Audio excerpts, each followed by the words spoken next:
Is popularity more important than actuality?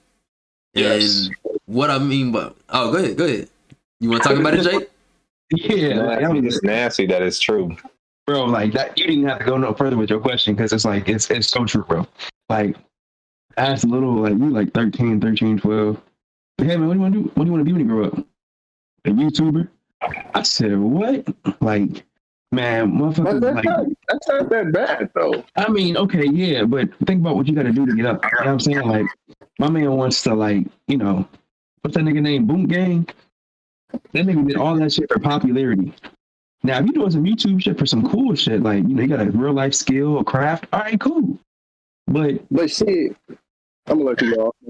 yeah, but like, motherfuckers is moving for clout. They're not doing it for dollars. They're doing it for clout with hopes that they get seen so that they can do it for dollars. You know what I'm saying? Like the shit people do. I seen this TikTok. It was a motherfucker like, he had fuck it, I lost my point. But Well, little man want to do some YouTube. You said what? You said it was somebody, a kid you seen said that? Mm-hmm. Mm. But okay. He can do some authentic like, Yeah, YouTube. no, you right. That wasn't like, a good one. Boo Gang, he really at first he was doing it for the clout, but then he seen how much stuff he was getting from it. Then he started asking people before he did the act, like, "Hey, if I do this, would y'all mind?" And people was like, "No, it's cool." So he's really like finessing the system in a way. He changed his life around though too. Yeah. Also, I want to ask, just out of curiosity. So, is it bad because it could be a slippery slope, or is it just bad? Like what's your reasoning behind saying it like that? I'm just curious. Can be bad. I think it can be bad because popularity don't necessarily mean. No. Hold on, we can go there too. But I was asking Jacob specifically because I just wanted to see this nigga just kind of I wanted to. It's first time. Yeah, nigga. Come here, Mr. Hippo. He done landed on the same space as this nigga with 5 turns left on Mario Party. Hold on. So check me out. So I say what I said because like it is a slippery slope.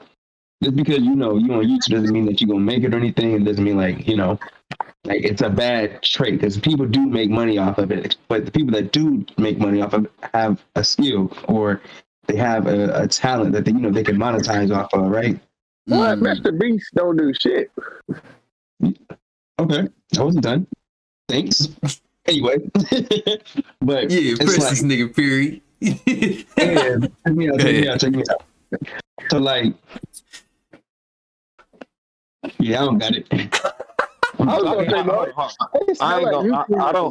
not gonna agree with Jake all the way, but I can see what he's saying. I'll try to help him out. So if you're gonna be a YouTuber, for the most part, you do have to have them trait, bro. You can't just get on YouTube and just pop unless like you're probably maybe a little kid playing with his toys. I think that's the only thing that I've seen blow up.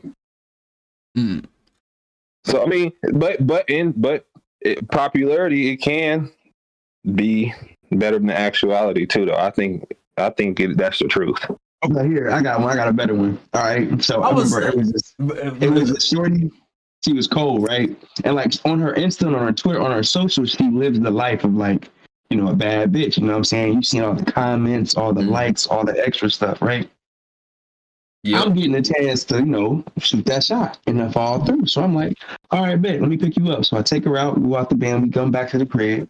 The crib is horrible.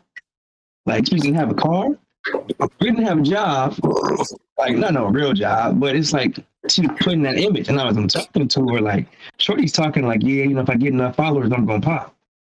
And that's what I mean by, like, the popularity, you know what I'm saying? Like, it's just not cool because, like, her actuality is horrible. Like, her living. Okay, that's what I was. That's the answer I was looking for. Yeah, I had to press you real quick because nigga, I was like, hold on, I do this YouTube shit, nigga. You better give me a good one, nigga. I got something to add to that. Because like with followers, I can see where she's coming from. Because with a lot of followers, you get sponsorships because they see that you have a following. Like, if you have like 300,000 people, like little hair companies start sending you stuff, clothing lines. Like, I can see where she's coming from, but she might not have the marketing. Yeah, the marketing. She don't know how to market herself. They gonna take that shit right back. Right back. That's the biggest thing repo, right now. nigga. Like, yeah, but shit, your actuality shit, that shit matters. Like, what's real? Like, how you trying to be a bad bitch? Bad bitches are clean. Yeah, that's why I was looking for the separation between it, because I was like, it sounded like you was just saying in general. Now that's why I was like pressing. That's why I was pressing you, because I'm like, I want you to, you know what I'm saying, make that, because like I don't want niggas to pick up that sound bite and be like, oh, he said anybody who does YouTube is terrible. Like, you know what I mean? When I heard that, I was like, hold on, let me ask you questions real quick, because we on YouTube, nigga. That nigga Jacob threw a punch inside a crowd of 20 motherfuckers. Like, nigga, hey, when we nigga, you gotta straighten this shit out. That's a nigga. We gonna vote for you. We gonna vote with you after this, nigga. Niggas ain't hit the point. That's all that shit was. Nah, yeah, I know. I'm just messing with you. No, I did say that shit. I was like, hell, I heard niggas reacting. I was like, ooh. He said, I was like, nah, I'm good. Niggas like, no, you're not. Explain yourself. Explain yourself, nigga. He's like, yeah, you funny. You said, I'm on YouTube. Nigga, we on YouTube, nigga. oh, good. And that's some what the fuck type shit. Yeah.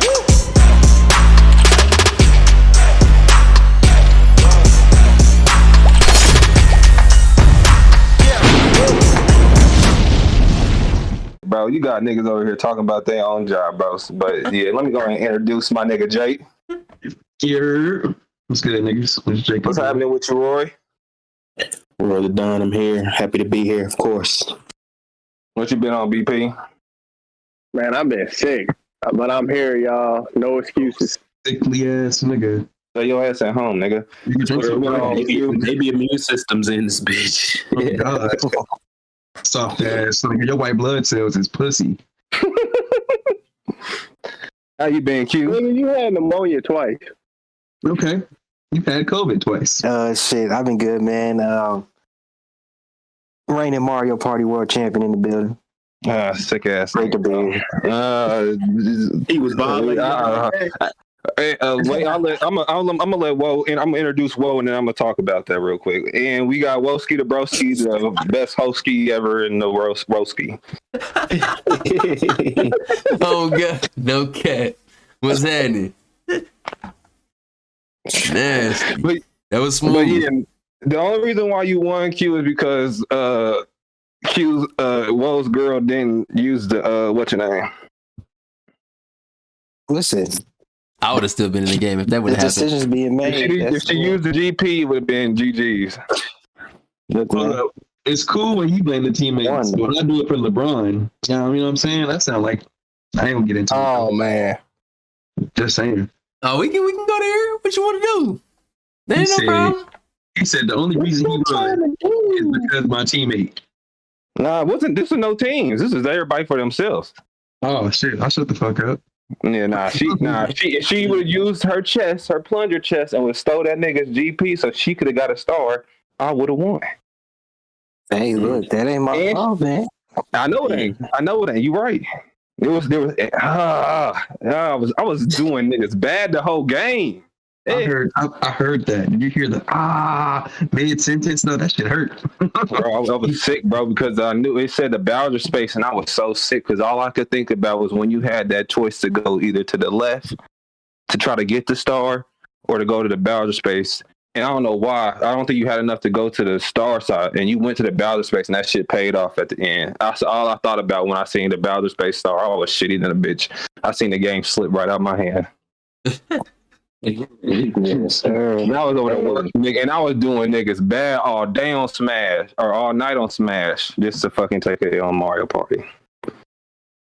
That's the biggest dub I wanted too. That was the dub. I had to do it to him. Do it to him. Oh, I went home sad. I was sad. My New Year's off bad. Hell duh. Destroyed my streak and everything. God damn. It was good, y'all, man. How was y'all New Year's? Whoever want to go first? So we all three. You and Ro did the same thing, so I'm dead. That's facts, Roy. What's up? What you do for New Year's? Shit, we was in Cali, but that shit was rough because we was not feeling good at all. That was my first time being sick over the holidays. We was trying to muster up enough energy to go out every night. Failed miserable. I ain't gonna say we failed, but you know, it was tough. Sick ass niggas out here giving niggas corona and shit. I swear. But the thing is, before niggas try to get on our ass about it, we did get tested twice. So, you know, we got the home test and then we got the actual when we went to the doctor test. They said shit. They said false negatives. No faking. Because it felt like that's crazy. It felt like I was finna die in that bitch. I ain't gonna lie. Like, I'm sitting in the club, nigga. Like, I'm like, bro, I'm ready to go home, bro. As soon as we get in there. Yeah. Nonetheless, it was a good time, though. Damn, see, at least you just had that shit, because a few years ago, I was in Vegas for Christmas, nigga. I definitely had food poisoning for like a whole night and shit. More. Food poisoning is the worst. Oh, God. I couldn't do it. Food poisoning is the worst. I wouldn't wish that on anybody. Inside the outside. Man. And it'd be like some random shit you ate too. Like, what the fuck? It's hard to trace back to it. Unless that's all you ate. Oh, God. Now you mad at everybody that done cooked for you in the last couple of days. Like, damn, man, which one of y'all got me? Boy, I ain't cook y'all shit right. Nah, that shit's death. That shit make you feel like you dying. That's like you might as well it's like you dying in pain and then you might as well drink some laxative. Oh, you're talking about taking shits, huh? One of my favorite topics, boy. You ever take a shit at work? Those be the best kind of shits, honestly. You know why? Well, niggas is getting paid to shit. Fucking weird. Okay, that's a great point. That nigga found one valid point because I was about to say, nigga, what? I hate taking shits if it ain't at my house. I was like, where is this going? It's got to have a good point behind it. Oh, and it did. It did. Yeah, that's valid. I will never clock out to take a shit. I promise you. I hate taking shits if it ain't at my house. That's when you quit. If there's me to clock out during the shit, I'm leaving. I'm walking out that bitch. I'm leaving my keys and I'm gone. He said, this job ain't right. I'm out. I might even try to sue. Bro, I ain't clocked into a job in so long. That's beautiful. Damn. Bro, all they just look to see, you just gotta be there at 8 and leave after the turnover. That's my job, bro. Like, we just do our, time cards. I used to do time card when I did construction. I always had a time card for the longest. Once I stopped doing that, clocking in, I used to forget to clock in at a lot of jobs because I didn't know didn't have to clock in for like 10 or 10 years of my job when I was working doing construction. So that shit fucked me up. I'll be like, fuck. Yeah, bro. It's like, damn, what clock in? And then clocking out too. I hate when you forget to clock out, that shit sucks. Cause then you gotta cause they be like, oh, what time you leave? You like, oh. I try to say like 40 minutes later. They like, I'm gonna check the camera. So the bitch ass niggas really check the camera. Nah, I ain't gonna lie. I be forgetting to clock motherfuckers out sometimes. I be forgetting to clock in sometimes. But luckily, I ain't gotta worry about that. And then I can fix it later on. So like, I don't know. It'd be weird, but I don't have to worry about it. But I remember when I did have to worry about it, and I definitely was like, damn. Like, either I'm about to get over on these motherfuckers or somebody about to get in trouble for letting me stay on the clock while I wasn't there. But I called. So my job, we got this thing, like it's an app where like you can punch, like you can correct your punches on it. Yeah, I was gonna say we gotta do our own shit. I'll be hitting their asses, dog. I ain't gonna fake it. Hey, Jacob, you didn't clock out. What time did you leave? I got there at 9. Let's say 8. All right, Joey. Go ahead and request that for me. I put the request in. Bada boom, bada bing. I'm good. They're not about to really question because of my position either. That's smooth. Yeah, I told you about my shit. I got the best one. I don't have to. I do my shit straight from my phone. That nigga warming up the car getting paid. You feel me? Yeah. Nah, yeah, you can't beat that. Good. Well, did you talk about your food? You said what? Nah. I ain't got to that just yet. I ain't got to it just yet. Okay, I didn't want to miss that story. I was gonna be pissed. I was letting everybody talk about their weeks. Okay, cool. Which is, I guess I can go in about that. So my week was cool, man. It was feeling like good energy all the way leading up into the New Year's, and then the New Year's started off smooth. The first day was like it felt like everybody had a good vibe that I worked with and shit. Everybody was up motivated and shit. Today I go in there, I had to do a little bit more than I wanted to. Motherfuckers was asking for different stuff, so not even motherfuckers. My boss was asking for different shit, and that name, bro, it's like you asked me to run in a bit, so sit up for that. But here I am, and then so day 1 good, day 2, shit, here we go again, cause now this motherfucker on my ass, and that's fucking with me a little bit. So I finally make it to the crib. So, cause like when in this pod day, I be having so much to work on and shit. I be trying to like just be at the crib so I can that way I can get all my shit done. And then I'm like, all right, I got everything situated. Finally got comfortable so I can like fix everything up that I needed to. My mom asked me if I could do some dishes for her. All right, cool, that's fine. I'd do that. But that's kind of fucking up my tempo again. And then I finally get to ordering my food. Food come. I damn near dozed off for like 2 minutes. Like literally just 2 fucking minutes. Finally see the notification. I go down there to look for the food. The food ain't out there. I don't know, man. This motherfucker had to stole my fucking food. And I'm shitty because I know this neighborhood, bro. It don't move like that. So it had to be the fucking DoorDash. But there is no fucking there's nothing that you can put in on DoorDash to be like, hey, the motherfucker took my shit. Like check that car type shit. Like who do you snitch on? Who do you snitch on in that shit? Like DoorDash they need a union. I mean, I got my food. I got my food reordered, but you can't like do nothing to them. Like it ain't really. Yeah, like you can give them a bag, but ain't nothing gonna happen to them. Yeah.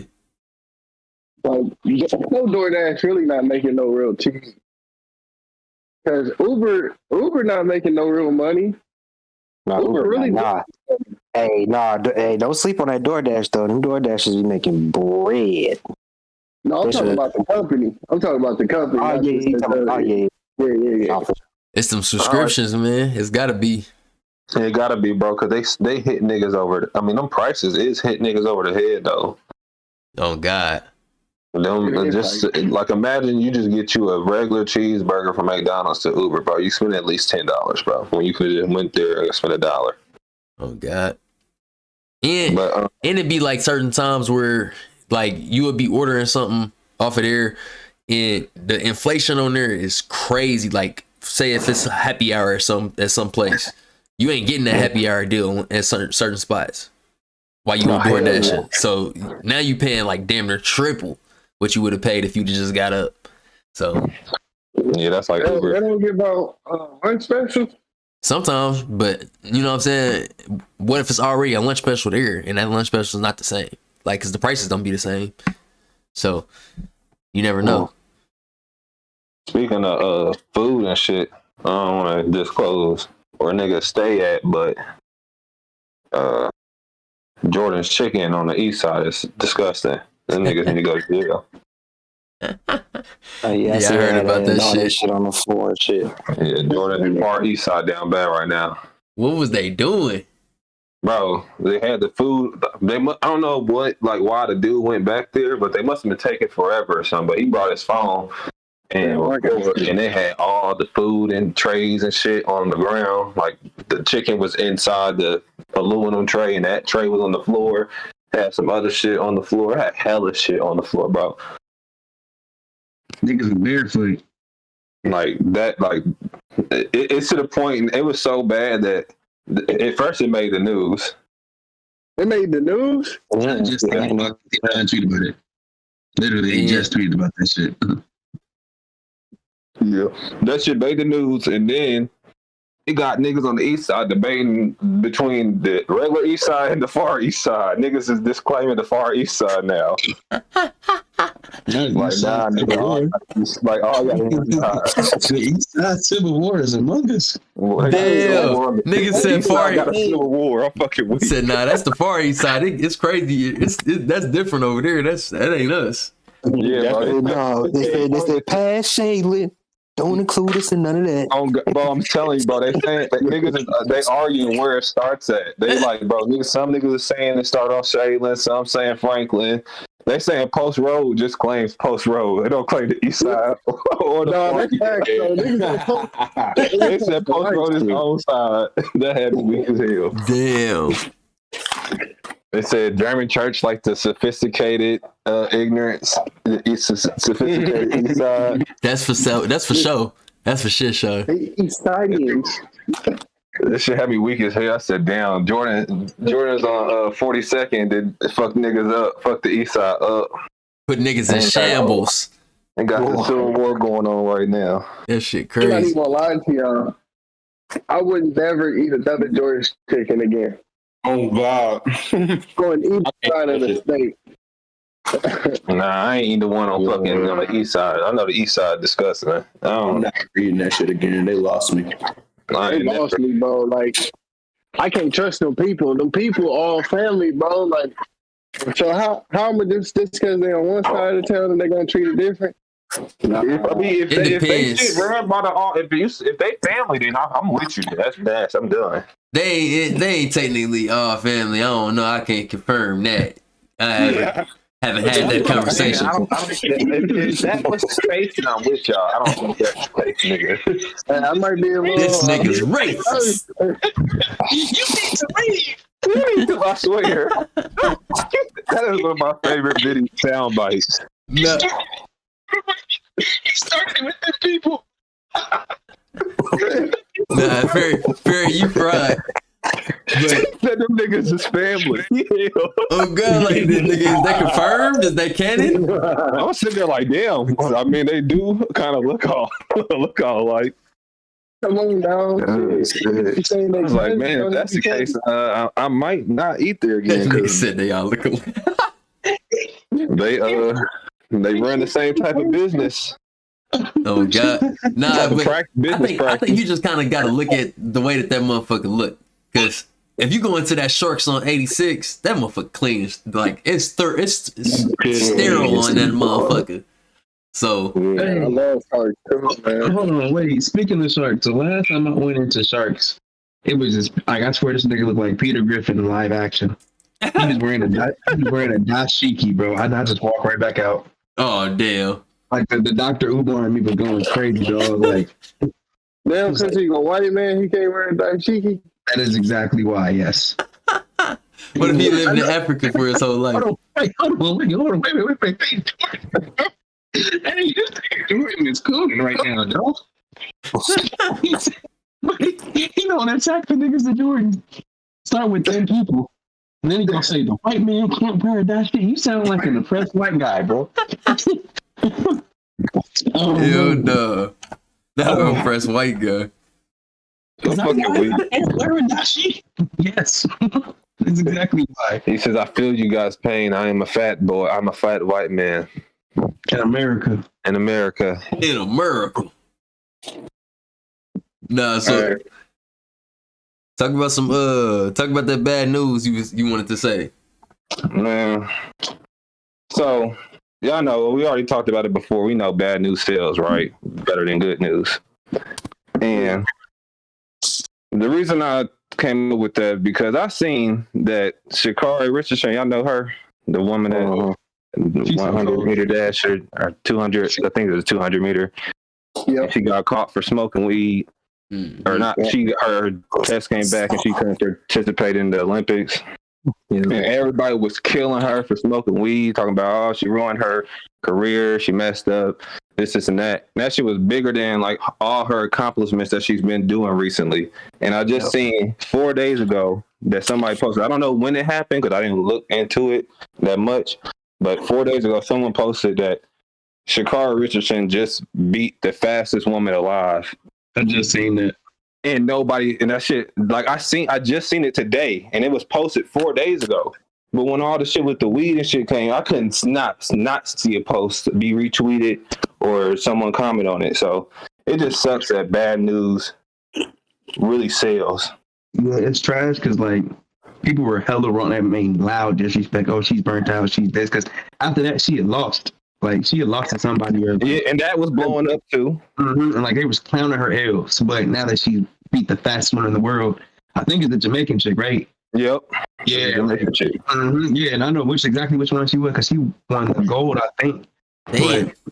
But yeah, no, she's tough, and Sha'Carri's tough too, and she's young as hell. My thing is like y'all really holding her like accountable for something like everybody does.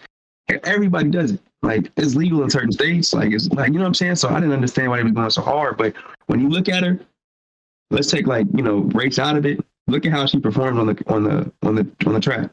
She comes out with there with long nails, lashes, long hair, jewelry, nipples piercing showing. You know what I'm saying? She out there just being herself, but nobody likes that shit. You know what I'm saying? That shit corny. Yeah, bro. Like, that's how she shows who she is. You know, that's herself. That's how she expresses herself while she does what she loves. But if somebody else wanted to do it, you know what I'm saying? But shout out to Sha'Carri with her fine ass. Shout out to Sha'Carri. Y'all think it's because that it's not like on the biggest stage, like because that was all during the Olympics, so you know the whole world looking at the athletes and there's a lot more attention rather than, you know, now it's just a regular race. It's not for the. But when she lost, it wasn't in the Olympics and it was big. So that's what I'm saying. Like, they was on her for that. You know, she was in the prelims. Yeah.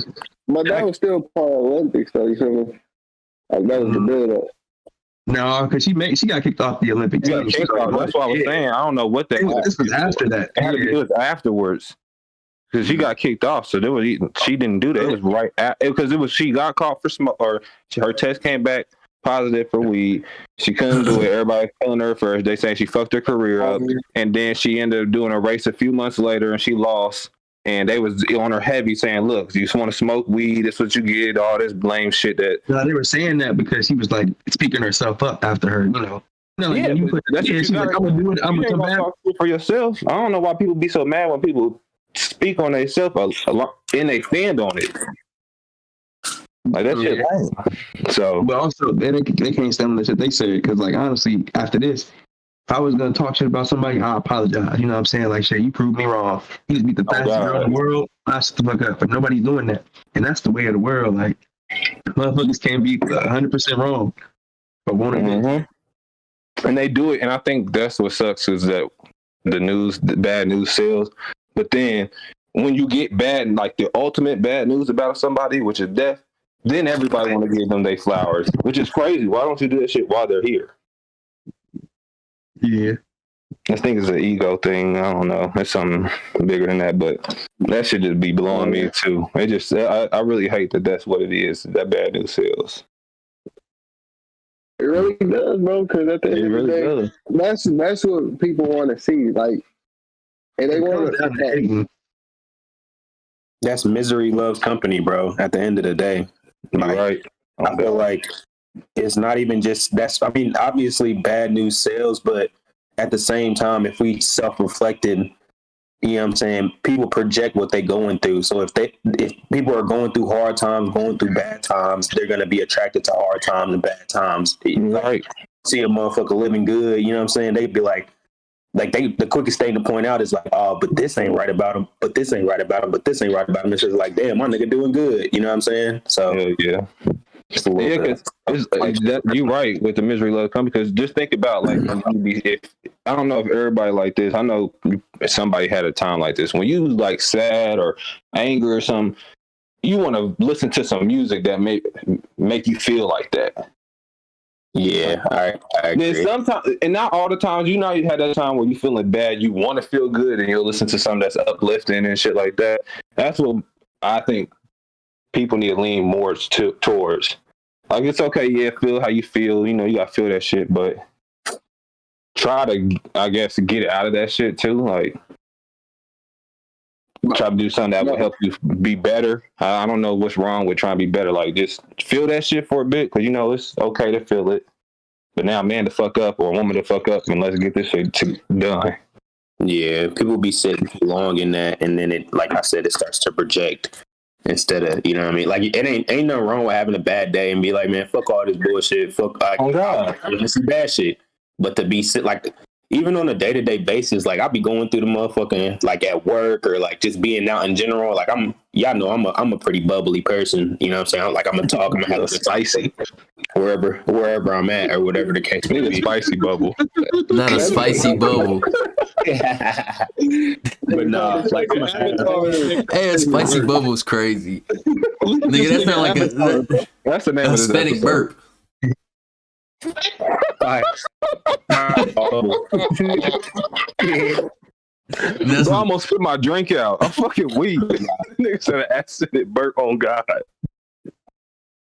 No, I said spicy bubble. I said Hispanic.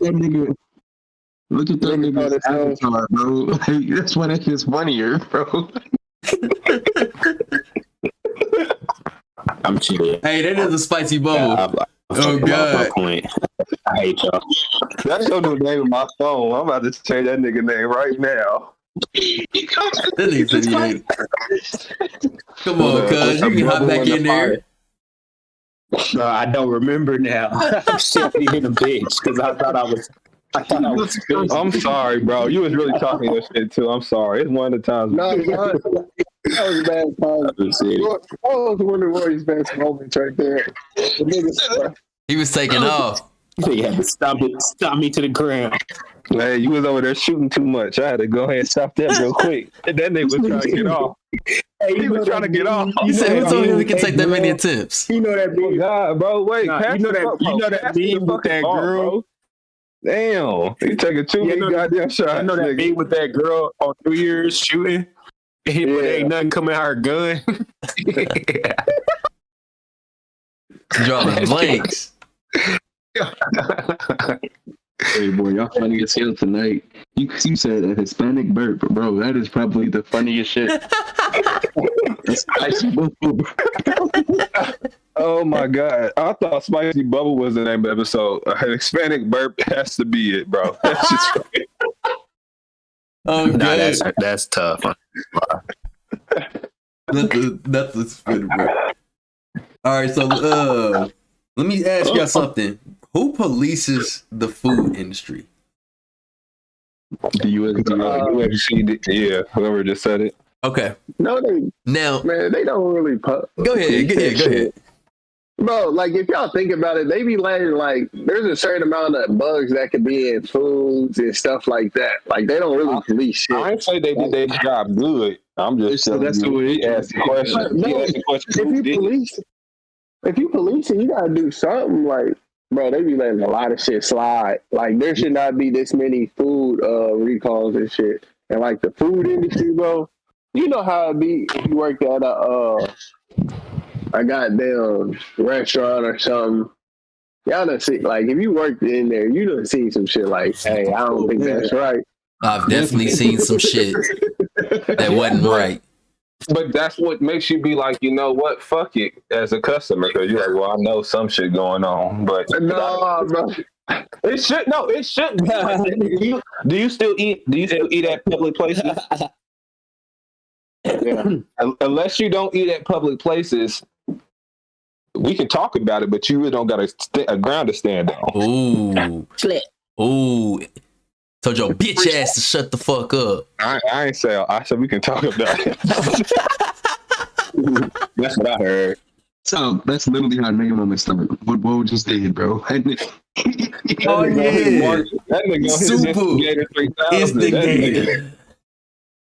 That nigga try to be instigating all the year. That nigga, he putting the Instigator of the Year early. You know what I'm saying? I'm trying to put my bid in. You feel me? I've been in the gym. You know, I would like to take this time to acknowledge my trainers and my my support team.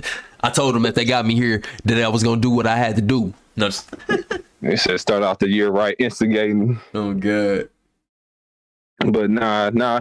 I feel you though. You right though. That shit is foul than a bitch. I ain't gonna lie. Not because, bro, I done worked in the food industry for a while, and I've seen a lot of stuff.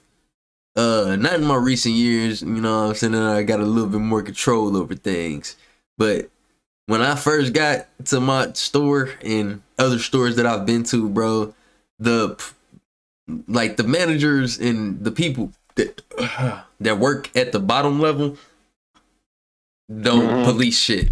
Like, if they don't have to do nothing, especially depending on where the area is, like, it always is area based, but depending on where you at, niggas won't do shit. So it's gonna be dirty in there. Motherfuckers, like, it just get bad, bro. It can get bad real fast. So honestly, when it comes to food, bro, I wish it was somebody who would really like actually policing that shit. Cause it's food, like you consuming that shit. Bro, they don't give no fucks, bro. They just want you to consume. They don't give, bro. If you think about it, chicken nuggets really shouldn't be a thing. Cause it's just mashed together pieces of meat. You know what I'm saying? Like bits of bone. Main chicken nugget. You know what I'm saying? Like, what part of a chicken is a chicken nugget? Several different pieces all mashed. That should be a meat nugget. You know what I'm saying? Like, yeah, bro, like blubber nuggets. But it's like, man, they don't really care because the consumer honestly doesn't care enough. You know, they don't. Like, so the consumer don't ask enough questions. None of that. That's why America's like, I think like the number one obese country in the world. So, like, that's stats too. Like, so bro, the only way you want your food to be 100% authentic is to do it yourself. That's the only way. But hell, why are we even charging for food? Honestly, like what? Y'all charging me for vegetables that came out of this here earth? I can understand charging for cooked food and for quick food, but yeah, because somebody's making it for you, type shit. Yeah, I get that. But as like a regular like citizen, I need groceries. I shouldn't have to go like pay for them shits. Yeah, I don't know how. If I'm paying for it, it should be top tier regardless. I don't know how money is man made, and you like there's not government official jobs in the sense of like, okay, a person who farms, like a person should be getting paid to deliver farms to a certain area that's inside of their, you know what I'm saying, jurisdiction, because that keeps people healthy. You feel me? Hell yeah, like farmers definitely should be like top people in our country. Yeah, like getting paid 6-7 figures to like just drop off they vegetables to different houses and shit. Like you got 1,000 houses on your route, but you know what I'm saying, you drop off a month's supply of vegetables. I think a good way to really police the food too is to have like people in stores like as a permanent fixture position. Like, you know how like you got the health inspector, like literally have a health, like make it a federal job, have a person in the stores testing food every day. Facts. Like the acidity levels of this, the pH level of the water, like, you know what I'm saying? Like you gotta go to the store and the manufacturer. The source too, yeah, like and the source, the main source, because that's where that should be like getting manufactured. Like bologna. That's why I don't eat bologna. I haven't ate bologna in over 10 years because I've never liked bologna, bro. I never really liked bologna like that either, but niggas struggled, so you had to eat it. And it was cool with some mayonnaise and cheese or some Miracle Whip and cheese. Nigga, I never knew that I never knew that they started making different flavored ones, man. I had some shit like when I moved down to Cali and shit, I was trying to be on my no pork and no what else did I cut off? Well, no pork shit. So mostly I was just eating chicken. And I seen that they had some fucking chicken bologna. Not that fucking bad. Like just chicken bologna, not that fucking bad. But it's horrible. Yeah. Bologna. What is bologna fake? What is it? Bologna is like pork. It's pork, but it's grounded up with like. I wasn't proud of like it. a nugget. It's like a chicken nugget. Basically. It's in bologna form. Like they take like basically they taking all of that shit. You know when you chewing on like the leg and you finally you say you done. You feel me? But it still be like that little bit of meat that's connected to that little thin, like almost see-through bone and like the little knuckle part and shit like that. Like all of that shit getting brown. And fly bits. You said fly bits. Like it's not part of the ingredients, but I remember from a younger age, I learned that like they be like fly, like little not rodents, but like little insects, like flies, might get into that shit. And because I can't remember who told me that shit. I don't know if they was lying, but like you said, they don't really pay attention to all that shit that happens in the industry. I was about to say I could believe it. Yeah, I'm not saying it's the actual ingredients, but I was told that should be getting. That shit really threw me off for a little bit, but then I got older and realized, well, that shit's in dinner, everything. Oh God, it really ain't no stopping it. Like it really is, but like you said, bro, we don't live in a society that like where consumers hold control no more. Like we let it instead of us being mad at McDonald's about selling hot dogs and stuff. Like, have you ever seen The Founder? Let me preface that. Instead of us being mad at them for selling hot dogs and stuff like that, because people actually wanted to go see, oh, they're opening up at McDonald's. Well, let me go try the original McDonald's and then see if this one is good. You know what I'm saying? Nobody does that. They just accept what it is. Hey, there's this place that's readily available and I want it. Cool. Convenience. You know what I'm saying? But people don't ask for convenience and respect. I'm still paying you. It's quid pro quo. I asked you for cooked food. You gave me undercooked food. Either give me my money back or da da da da da. But we don't have that type of society. You know what I'm saying? We don't got that type of like. We aren't even close to that type of society because like it's the person who's selling is dominating. You can even see it with like Amazon and stuff like that. Like. You have to really think I was a bitch to give me my food cold. I'm low-key heated. But that's what I'm saying though. But a place can do that. Like a place can do you like that. And then if you go too crazy, like I've seen both sides of it. And I hate that type of argument. Like that's why like, I don't know. It's weird. It's a weird spot to be in. But that's because of the way we created it. Because really, if I paid money for that shit, like kind of how DoorDash did it today with my food, like they didn't ask me a whole bunch of questions. Oh, well, did you see it over here? Did you check over here? Can you take a picture of your outside of your house and the inside of your house? You know what I'm saying? It was just like, all right, we sending your replay. Nah. People do that though. Like they'll try to make you seem like you not being authentic with your request, but no, motherfucker, I paid money and I don't got my shit like I wanted it. Like I need you to run it back or you need my money back. Yeah, like it shouldn't be that big. It shouldn't. And that's how it is with when you pay with a credit card. Why do I gotta wait a few days when I give you your shit right back? Like why can't y'all give my shit right back? Like that's the crazy. That shit really pisses me off with that shit. Like oh God, if I need to use a credit card, why can y'all not transfer me my funds back? Like. Yeah, hold my shit for no reason. Like yeah, like it's gonna take about 3 days. No, nigga, when I swipe my shit, y'all took it. So when I swipe my shit, y'all should better give it back. Right then and there. It shouldn't be that difficult. They should have been installed that in y'all shit. Nah, that's valid for sure. It's just so that's the type of society we live in, and we ain't gonna really be able to get around it because everybody. Same thing you be saying about the black community and stuff like that. We can't really start attacking because people already fear the fact that, oh, somebody's going to come arrest us. We've never done anything as a group societally to like go against the norms to where, oh, we can't go arrest them or we can't, you know what I'm saying? It's like different shit like that. Everybody just conform. You feel me? Yeah, because it's just the way how the system, like you said, once you try to do something, you're in fear of being arrested. That makes me think of when niggas went to the what is it, the Capitol bill, whatever, the Black Panthers, and they had the guns. You can't do. They wouldn't. What? That's what I'm saying. But they made that shit happen though. Like shit, we proved that with this shit for our protection. Da da da da. You know what I'm saying? So and they're gonna find a way to undercut it. That's what it sucks. And then if you can spin it for the media, just imagine how many times you'll see something that a page will post, and you'll read it, and you like, damn, that's fucked up. Not even thinking, maybe this motherfucker don't got the right information, or they just said some bullshit.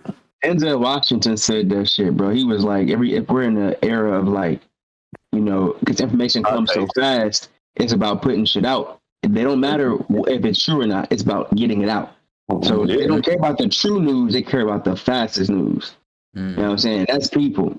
But somebody mentioned assimilation earlier, and it's like they call it the melting pot for a reason.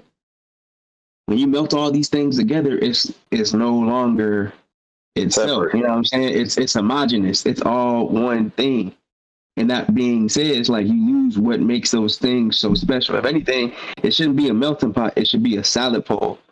You know what I'm saying? Where things are heterozygous, where you can take shit out and individually look at it. Like if I amazing. Did you come up with that?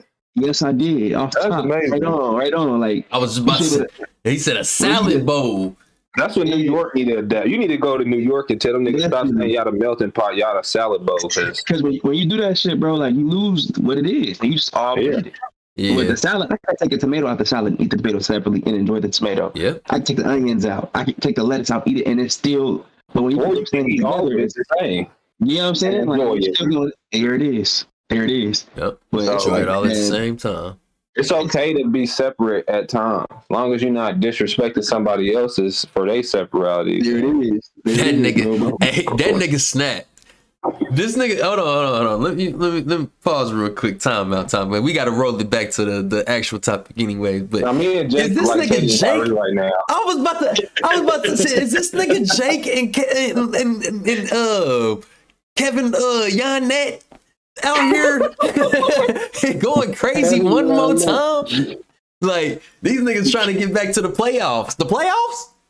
The playoffs? Nigga said we was bad. We on 11-game win streak. Oh, God. These niggas dropped 20 and 25 last game. You know what I'm saying? They was combined for 50. Then the game after that came back for 70. Now they on pace for 65. That nigga Roy was like Ben Simmons real quick, and I had to go ahead and tell him pass the ball real quick. I'm sorry. No. That's what's really fucked up. Is Roy was really about to shoot that motherfucker and you Willing Carlton his ass. Like you took the ball, bro.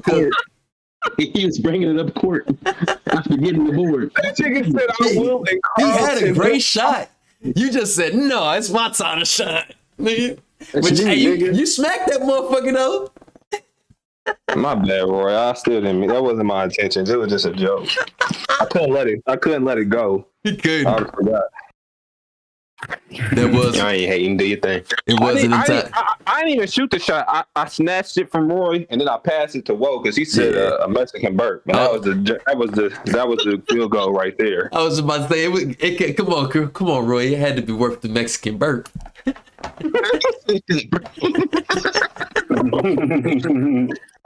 We're gonna talk about this after the pod.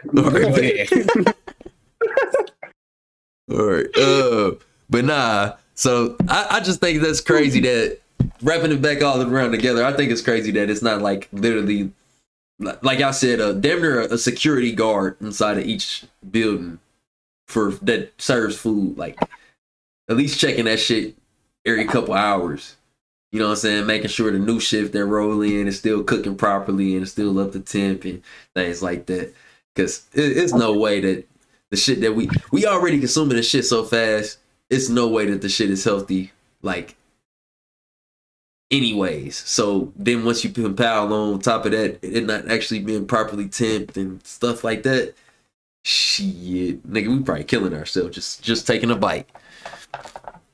That shit crazy. Imagine how much longer we would live if we ate shit like natural. Too long. Some Something I heard, I ain't seen it because I won't be eating a lot of fruits no more, which I probably got to get back into. But they were saying that fruits don't be having no seeds no more, and that means that they not even real fruits. So let's start to check into that, guys. Oh, broccoli's not real, and that's fucking crazy.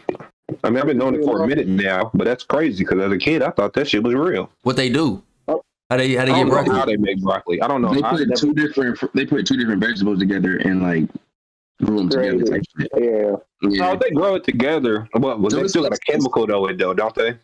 Nah, you could crossbreed plants for sure. But like that's how it. Oh, they make it seem like that's a bad thing. I didn't know that. I mean, it's a bad thing when they did it with corn. Because there's no real nutrients sometimes. Like the nutrient value sometimes get lost. Damn, just because they combined two, I would thought the two nutrients was combined. Nah, that motherfucker just basically just a flavor palette. That's crazy. Broccoli's really pointless, then. Hey, niggas said y'all gotta eat. I mean, it makes sense. Like in the hard times where niggas like, especially didn't have a lot of food. I think broccoli could grow in a couple harsh conditions. Wait, that's the only time that would make sense. I'm about to say that's the only time that makes sense because if you combine two, you're only getting one. That would be crazy. That's really that's really what it'd be. It'd be cash crop. You know what I'm saying? Like you can grow corn damn near anywhere type shit. Oh, okay. It'd be shit like that. You know what I'm saying? That shit that you can just grow, walk away, come back in a month, and it's cool. No matter what. You know, it ain't got no nutritional nano value, but you feel me? It'll get you right. Get you full. Whey, you know what I'm saying? Potato shit. Can't never go wrong with a potato. I guess in hard times you gotta pick between being full and nutrients. Hey, without potatoes, I don't think the world population will be as big as it is. Oh no. Potatoes done got us through a couple times. No, for real, like potatoes really been holding the world down. Holding the world down. I think that's why you can't literally anywhere you go, that's like universal. I think except for like most African plates. I don't think I've ever seen too many potatoes in that. Actually be surprised, Will, because I said the same. I didn't realize potatoes grew everywhere, bro. No. I know they grow everywhere, but I just don't know. Like I've never seen like an African dish that like hosted that up. But every other place. What's your names? What? What is it called? Plantain. That's more banana though. Yeah. Yeah, they got this. That's what they replaced. That's what I was saying. The African places replaced the potatoes with. Oh yeah, for sure. The plantains. Yeah. But yeah, it's like damn near everywhere you go, except for like Italy, but they'll put that shit on the side with like they toast and shit. But like everybody uses potatoes. Like they all cook. They all cook with potatoes, except for like African dishes and shit. So. At least to my knowledge. They probably African dish that mashed potatoes or so. We eat potatoes in Africa. You silly nigga. I swear. I'm pretty sure they do. I don't see no dishes. Talking about we replace fucking potatoes with plantains. Nigga, I'm eating this mashed potatoes right now. Hey, you know in some places that really just boil that motherfucker and then just like eat that bitch like an apple, just hawking that motherfucker. Skin and all? Nah, yeah, for skin and all. I believe it. Maybe a little bit of salt on the outside of it. I believe it because I know somebody that eat onions like an apple. So no, that's healthy for you though. That's crazy. Onions are really like super beneficial food, bro. Yeah, onions really like. But them niggas too, man. Read off the benefits for us, Jacob. Damn, niggas think I'm Dr. Sebio in this bitch, bro. I just like onions, man. hey, that is healthy, man. What y'all think about that nigga, Dr. Sebio? Say that. Well, I know he's like this nigga literally beat AIDS and beat the court case that they tried to. Niggas say he faked it though. I fuck with Dr. Sebi. I'm just trying to be I would love to see him heal some shit in real time. But I don't need that to say that I think that he's doing what he does. I just don't understand it, so I don't use it. I feel like if it was more people like Dr. Sebi, then I would willingly do and use a lot of his stuff. But I've also seen a lot of people who try to buy from him be like not harmed, but just not too keen on his products and shit like that.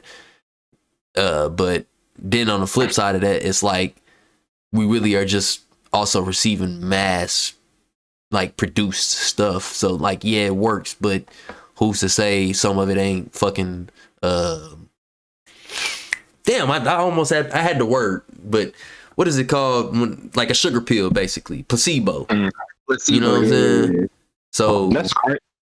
You know, that's crazy how they killed that nigga. But like a lot of shit that we consume on a regular, nobody really care to check the facts, and that shit really fucking you up. Like, niggas was mad at Dr. Sebi for like the shit that he was coming up, and it helped for some people, and then some people said it was bad, and they just condemned it. But think of all the medicines they got that they hurry up and read the bad side effects off of real quick. Like that shit crazy. Like everybody accepted that shit, but they didn't accept this nigga shit. Nah, and that's like that's what I'm saying. It's like I don't want to say I would never use his stuff. I don't understand it enough, and there's not enough people like how like when you go with the reason that you're doing that when you buy some Advil or some Aleve or whatever is because you know 100 motherfuckers that done took that shit before you.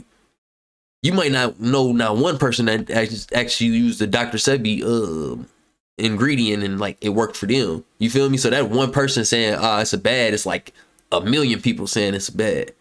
You feel me? Yeah. And that's what makes it hard for like small startups or stuff like that. But if I knew a lot more people that used it and stuff, or if I actually had the knowledge to like, because I can research it, but just because I read about the shit don't mean I actually know how it's gonna work with me. You know what I'm saying? Yeah, so it all depends. Like that's a weird one too, where it's just like I wish I could fuck with him, but I also want him to show me some people like me that he's worked on in real time. So then I can try that shit. Where's at right now? Is he dead? Yeah, he did. Yeah. Yeah. He been dead for a little minute now too. Yeah.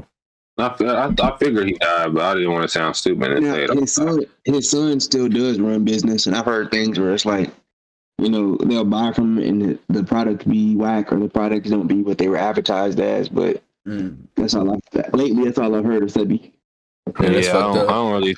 I heard about, like you said, the cases where he cured different diseases that aren't curable. It was AIDS, and it was like they tried to get him for like false advertising. Like it was in the news in New York saying, "Hey, I can do what the doctors can't," and they was like, "All right, this is false advertisement. Lock this nigga up." Da da da. But he had 19 people who formerly had AIDS that were under his care, and he came to the court and was like and testified on his behalf. Like, yeah, I had it. Here's documentation. I don't have it no more either. Here's documentation on that. Right. And was this shit based on like some natural shit too? Yeah. So like all it is like the thing about Sebi is like I wouldn't say his products because I've never had it, so I can't. Yeah, I wasn't even trying to talk about the product. He's really giving out like the game of everything that you need to heal your body is on the earth. Like here are certain things that you can like. Sebi was the one that told me not he didn't personally tell me. I watched the interview saying stay away from the seedless fruits. If it's a fruit, it should have a seed. A seed contains life. So it's a living thing. If it doesn't, it's something that they made, something that's not good for you type shit. So, so he's like really just outlining, hey, these things here are things that can change your entire body. It's change that can heal your body, change that can get, you know, make your body and your immune system stronger. And here's the proof. You know what I'm saying? So that's what I got from Sebi. Which is crazy, which is what people preach on it. Like they preach how you should just eat fruit and vegetables on the regular, but they don't say which ones. I mean, you shouldn't have to specify, but they'll try to get. And I think that's why they get around it, because they'll say eat fruit and vegetables, and then they'll manufacture some of that shit as like that's the regular shit. When no, nigga, that don't got no type of nutritional value for me. It's just making me full. And it's really crazy how American school lunches and shit like that is. Bro, like even though they done healthied it up a little bit, it's still like it's crazy that we can get served so little and so nasty of foods on a day-to-day basis. when we're like we pay their pockets, we line their pockets. But man, yeah, that like looking back at school lunch is really crazy. Like niggas really because we was in that era, the era where they started to try to make school lunch healthier because niggas was shitty at Michelle Obama for her shit she tried to do. Nah, yeah, that shit crazy, bro. Ain't no way you can tell me that for an 8-hour period you basically holding me hostage from stuff that I want to eat. You know what I'm saying? Eat chicken sandwiches with chocolate milk, son. Like what? What sense that make? Cheeseburgers, dry ass cheeseburger, bro. What? Like, I got a cheeseburger from the line, dog, and it was like I bit into it, and it was hard. Like hard as a rock. How do you do that, bro? Like, bro, you used to have to literally, bro. I have never thought this was gonna be a combination, but bro, to get that cheeseburger down with that crusty ass outside and that crusty ass bread, you had to sip just a little bit of the milk to let it moisturize that shit while you chewed it up. Like. Just barbecue sauce on that motherfucker. Oh God, bro, what? Nah, man, I can't do it.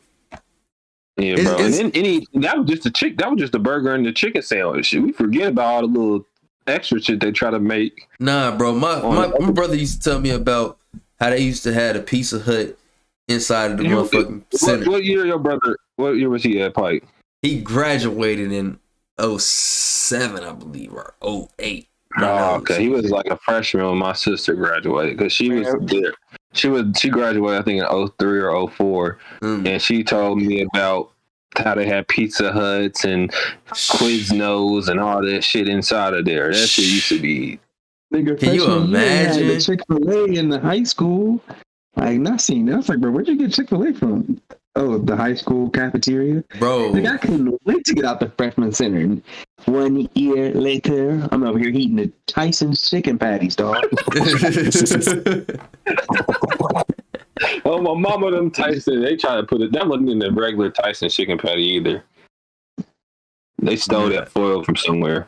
Boy, in the bread. Nah, but I've been watching and researching on like different countries and they lunches and shit, and their lunches look way closer to actual meal, like something that you would go to really buy, and that's all the way up to the high schools and stuff. Like because in high school they make you start paying for it and shit, which is fine because most people motherfuckers got a job and stuff, so that's cool.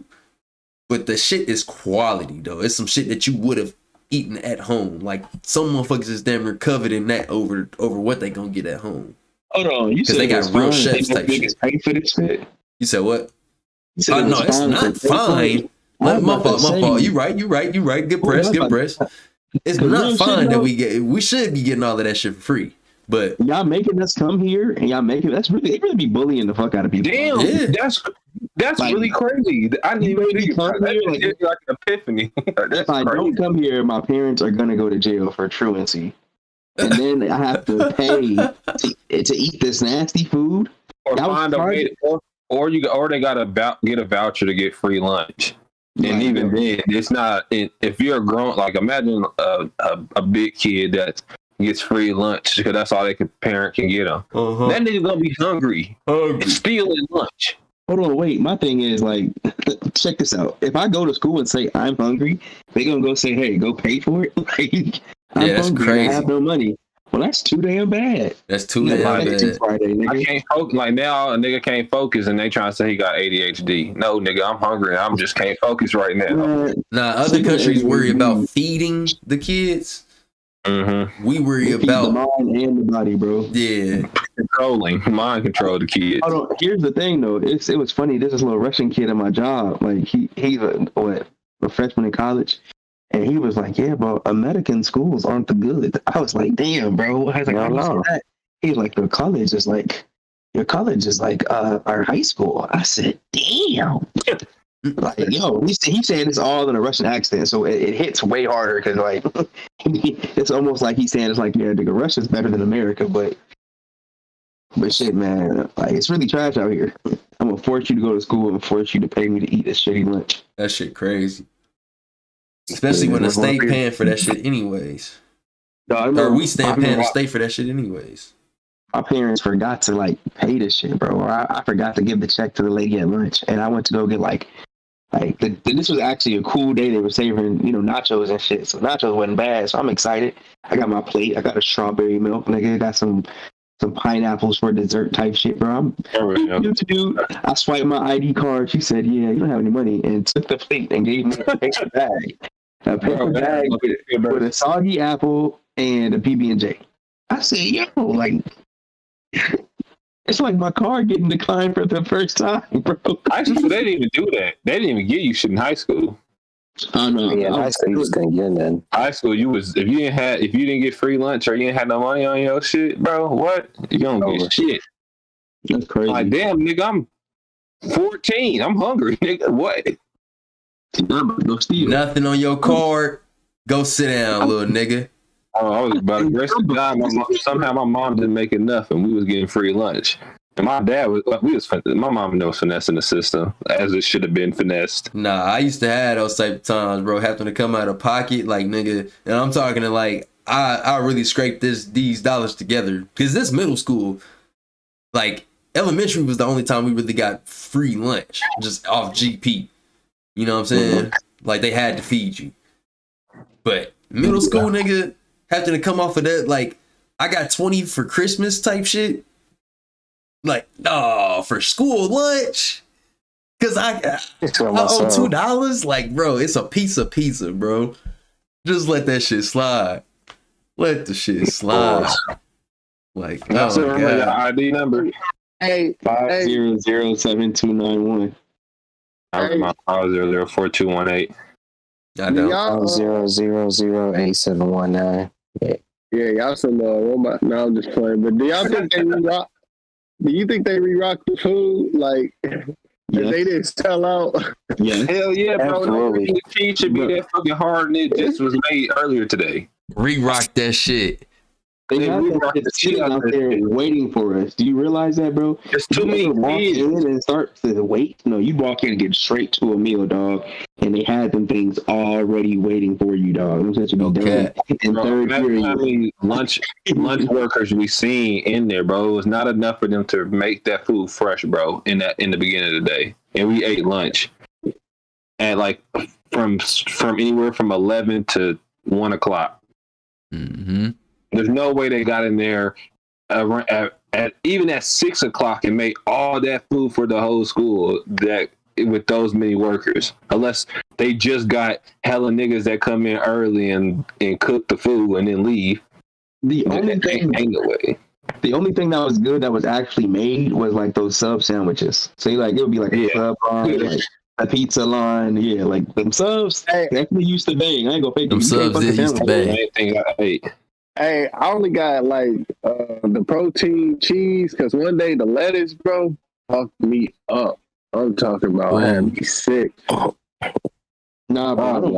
I ain't never got fucked up by lettuce, but I heard about lettuce now. I know how much bacteria it can hold and shit. Leave that iceberg alone, dog. That's just really honestly, spinach and kale is your best. Spinach, kale, and cabbage. I didn't move to spinach and cabbage. I don't even eat lettuce no more. Now you don't be thinking that it'll work that way, but shit, when you put some spinach on some shit, you won't even notice that it's spinach. This is some good greens. Man, bro, spinach is definitely it. The spinach leaves, that's where it's at. Goodness. Hit. Spinach and cabbage. I didn't fall in love with cabbage recently. I used to not like cabbage as a kid, but that purple cabbage is different too. As long as it ain't too thick and crunchy. You ever been to BB Bops? I still cabbage. I know exactly. I drive past them all the time. BB Bops good. BB Bops good. I had that shit. You ain't got it, whoa? Mm-hmm. That's just the truth. I had that shit first time like 4 years ago in Cincinnati, and then earlier last year I seen they had one out in Fishers, and I went to that. I was like, oh shit, they finally got one in the state, and then they moved one down to by Keystone Crossing. Keystone, bro. I was like, thank God. I was not trying to travel out to Fishers to get that shit, bro. That shit's really the truth. Yeah, I had Yummy Bowl. Have you had Yummy Bowl? I don't think. Nah, I think I know somebody that had it before. I don't think I had it myself. Yummy bowl. It's Mongolian stir fry. So they give you this bowl, and they give you like a list. So it's like they'll ask you like, what kind of rice you want, and then you got like add like some extra shit. And you write in on the extra shit, whatever you want extra. Then you go stack it as much as you can with all protein, with all vegetables, whatever you can. As much as you can stack it in, they'll cook it. And they'll give you a bowl. Or any of y'all else? Y'all remember Mongolian barbecue? The BD Mongolian grill? Mm-hmm. That motherfucker, it reminded me of that. I think that's what it is. I think, matter of fact, that's what I heard Yummy Blow from, was Leanne. She was telling me about, it reminds her of what I used to tell her about BD Mongolian grill. That motherfucker was the truth. I'm going to have to go try that. Cause that, yeah, bro. It's so, I've never actually finished a plate, dog. I eat a lot and still have a hella more for like tomorrow type shit. Like, you're not going to walk in and finish a plate if you ever get it. You'll have some for now and later. Yeah, that's the truth. I used to go in the BD, man, grab like 3 eggs, put it at the bottom, put my noodles on top of that, man, and stack so that. If I do go, huh? They're going to give you 3 whole. If I do go to Yummy Bowl, this is a tip my nigga gave me. He said, if you can get the eggs, put the eggs on the side. Don't put the eggs on, because they're going to give you 3 whole actual eggs. Don't put them in because it's going to take up hella space. So yeah, like that motherfucker in my pocket till I get to the bowl. Till I get to the grill, that motherfucker in my pocket. That shit is so like I'm really. That is good that they don't make you, but now you had to at BD. You had to have it inside of the bowl. So shit, that was the best spot to put it. Damn. Yeah. At BD, you had to. Yeah, you couldn't. You had to. You can pile it up, but it had to be inside the bowl. That was the only thing. Because I just went to one in St. Louis when I went out there a few months ago, and I was so happy I seen that bitch out there. That shit's so good, man. I'm so sad they took that bitch out of here, but like you said, they got a Yummy Bowl that kind of remind me of them. I have to try that shit out. Man, it don't miss. It don't miss. Okay. You said, what's it called again? Yummy Bowl. It's out in Avon. Yeah, we on that. Yep. All right, so should retired players be allowed to coach? Yes. Yes and no. Because we've seen. Let's get everybody answer first. Young, I'll say yeah. I say yes and no. I say yes. Perry. Yeah. I say no, but go ahead. All right, I'd say yes and no because we have a retired player like he didn't start over, bro. It's going in and out. Wait, no. My fault. I meant to say no. Okay, I say yes and no because I'm trying to think of a coach that actually like a retired head coach that actually like build a team up and is reaping the success.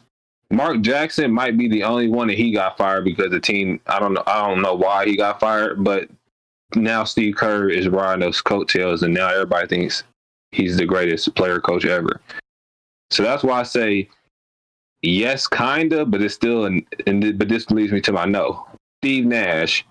Look after he got fired, how the Nets are doing. Yeah. Doc Rivers is okay, but his teams has always underperformed. Okay. See, I think it's different because like you said, them niggas and they were great in their times. But in football, you got Lovie Smith, not Lovie Smith. Oh man, you got Singletary, you got Tony Dungy, you got Herm Edwards. I was looking at a basketball perspective. I'm trying to think who else. It's another motherfucker out there. Man. And I was looking at wins though. That was Mike Dick Foreman. You know what I'm saying? It's easier I think for football because you got 11 people out there and you can scheme better. Also, if you've played it, you know what you can do and what you can't do in the field. Like you have game time experience. But yeah, I think it really just depends on the sport and the actual player itself. Or it's like, you know what I'm saying? Not the player, but the coach itself. But I'm trying to think. I really can't think of no basketball players that None. Michael Jordan's there's I won't say Isaiah Thomas. Some GMs are good though. Isaiah Thomas wasn't bad. He wasn't winning though. Oh, yeah, no, He's not a coach no more. Phil was a player, so Who? Yeah. Phil Jackson. Yeah. Oh, he would. Damn. Yeah. He's probably the only basketball one. Y'all gonna throw Jerry West in there? He was a GM. Bill Russell. He was a coach. He was a coach. Did they win? Did they do good?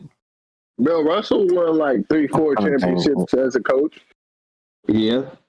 Yeah. But yeah, I guess it's still more. Yeah, honestly, you got to do a lot of thinking on that one. Yeah, it's still more for basketball. At least niggas they more underachieved. There's a few like Bill Russell. I just say yes because shit. It's kind of like what Jake was saying. Like it's the experience and shit that they got that just other motherfuckers don't.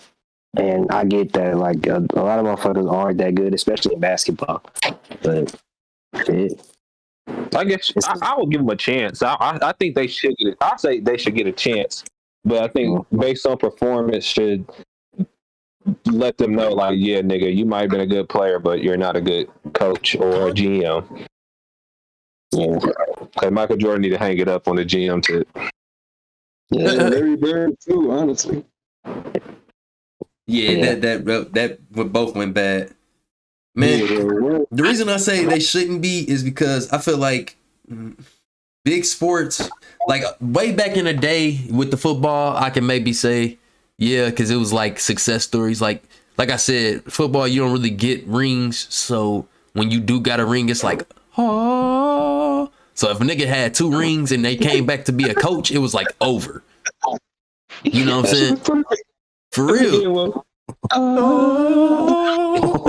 Like, for real though. Like, niggas was looking at John Madden and Mike Ditka like they was gods, bro. Because they didn't know nobody who had 2 things. You know what I'm saying? Let alone 1. It wasn't that many teams like that. But in the NBA, like, they done seen franchise or dynasty after dynasty and stuff. So it's already kind of fizzled out from that, you know what I'm saying, golden lure. No, nobody give a fuck no more. It's either get me a ring, or get the fuck out the way. So let them have 1 season. Any type of team, let a team have 1 season where that doesn't perform. If it's not an actual somebody who got a resume, they getting booted. Especially if they got some talent on their end. We done seen it multiple times before where these niggas that have actually built up their names through like real work get kicked off or not kicked off the team, but fired because they can't handle these divas and shit. But they ain't been trained to do that. They've been trained to win games. They've been trained to, you know what I'm saying, coach up X's and O's, stuff like that. That's a great point. But then they have a player's coach is gonna like get a player to do what they got to do. Yeah, you know what I'm saying? Like, and I look at the NFL guys that do correlate or do translate from being good players to good coaches. It's because they are the player's coach. Like a nigga, he's been out there before. I want to play for him. If he speaks, I'm gonna listen. You know what I'm saying? Like, I think Andrew Luck, he didn't need to come on home and just be a coach for the Colts, because he had a great mind, a great but look, great IQ. Mad at that nigga. Beat me though, Jake. I fucks with you if they go through the proper channels. He shouldn't be a coach just because he talked some good shit in some niggas' ears while they was playing the game. You know what I'm saying? He should be a coach because he went and go win a couple state championships at the high school level. Then win a national championship at the high school level and move up to college. Then, you know what I'm saying, win more than... Reggie Wayne, he's our receivers coach. You know what I'm saying? Like, that's a good start. Because, look, you put in the work for the organization. If you want to come back and give help, for sure. He's one of our best receivers all the time, honestly. And now he's the receiving coach. And our receivers for the Colts ain't too bad. Okay. I think that'd be a good start for a pro, at least. I thought you meant like the head coach, but it just like specializes in players. But you meant like an actual like one-on-one type coach. That's perfect. I think that's exactly what they should do. Because over time, you're going to learn the system. You know what I'm saying? I'm all from that.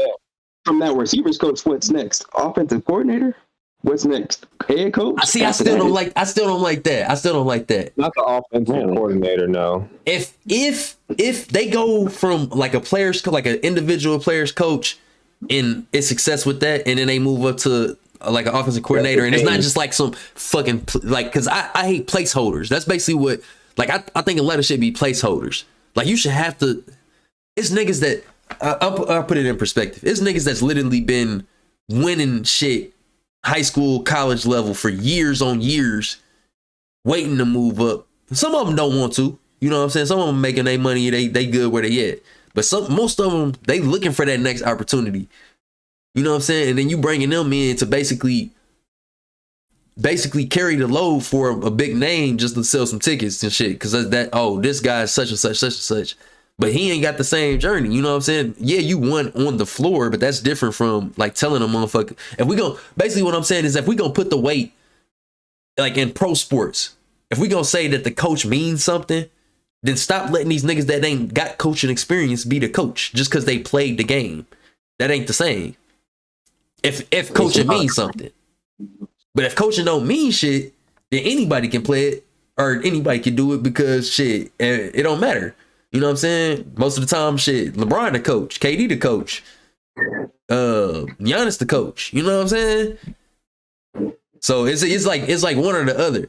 And I know that happens with like quarterbacks and shit too. Like you can't tell me that probably after that third ring, Tom Brady was listening to play calls no more. Like, come on, bro.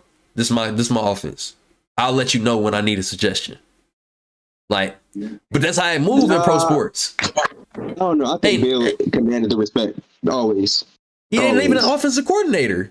He do mostly defense. There's no way he's telling that nigga what to do. Like, unless he needed that shit had to happen. It's probably a respect on both sides thing, but he already know, nigga. This nigga's been here before. The thing is, that one, I thought that's what drove him apart. Why he left TV, or not TV.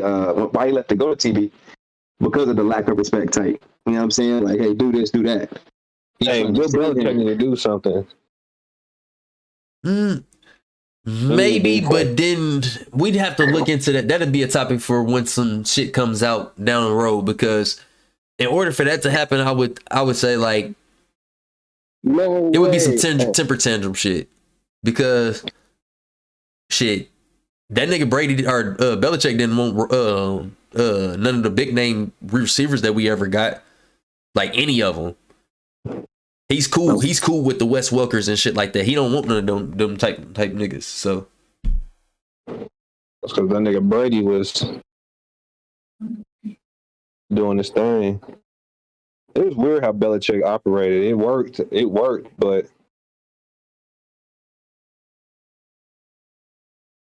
operation was a little. Wait, what happened? Breaking news. Yeah, let me explain. So, what happened? Monday Night Football. It's the Bills versus the Bengals. This dude named DeMar, he's a safety. He tackled one of the receivers, bro, and then he got up from the tackle and he just collapsed. I'm talking about like just drop. So they had to do CPR. Like, they were trying to resuscitate him and everything. Like, he's on the ground, not moving. His name's DeMar. First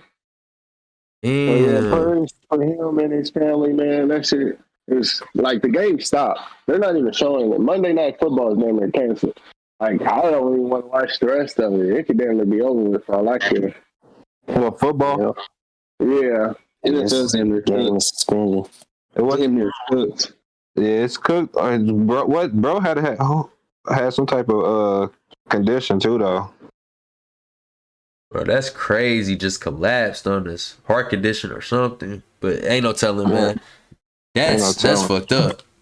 It's only been the second sport? I don't know about no other sport besides basketball. Where a motherfucker like just died. Just died on it's a nigga that died. I think he's old. Like, he's like our dad's era type. Well, my dad's era type shit. On football? Yeah, he's old. It's like when the football helmets had like one bar in front of their face type shit. Yeah. This was 24, bro. That's crazy, bro. He had to have some type of. It had to be something, bro, or because he stood up. He had to not. No, like when your body, I think his head got the back of your spine. I think he hit it on the ground, and basically when a chicken head get cut off, like your body basically Your body's still alive.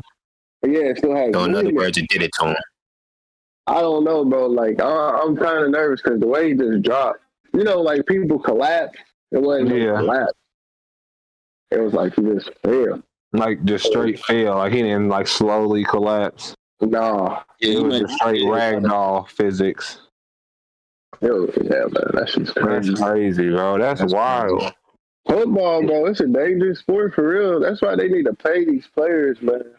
So, bro, that's crazy, bro. Like, and that's the thing. Niggas gotta stand on something, or this shit gonna keep being like how it is. All right, devil's advocate. Niggas know what the fuck they signing up for.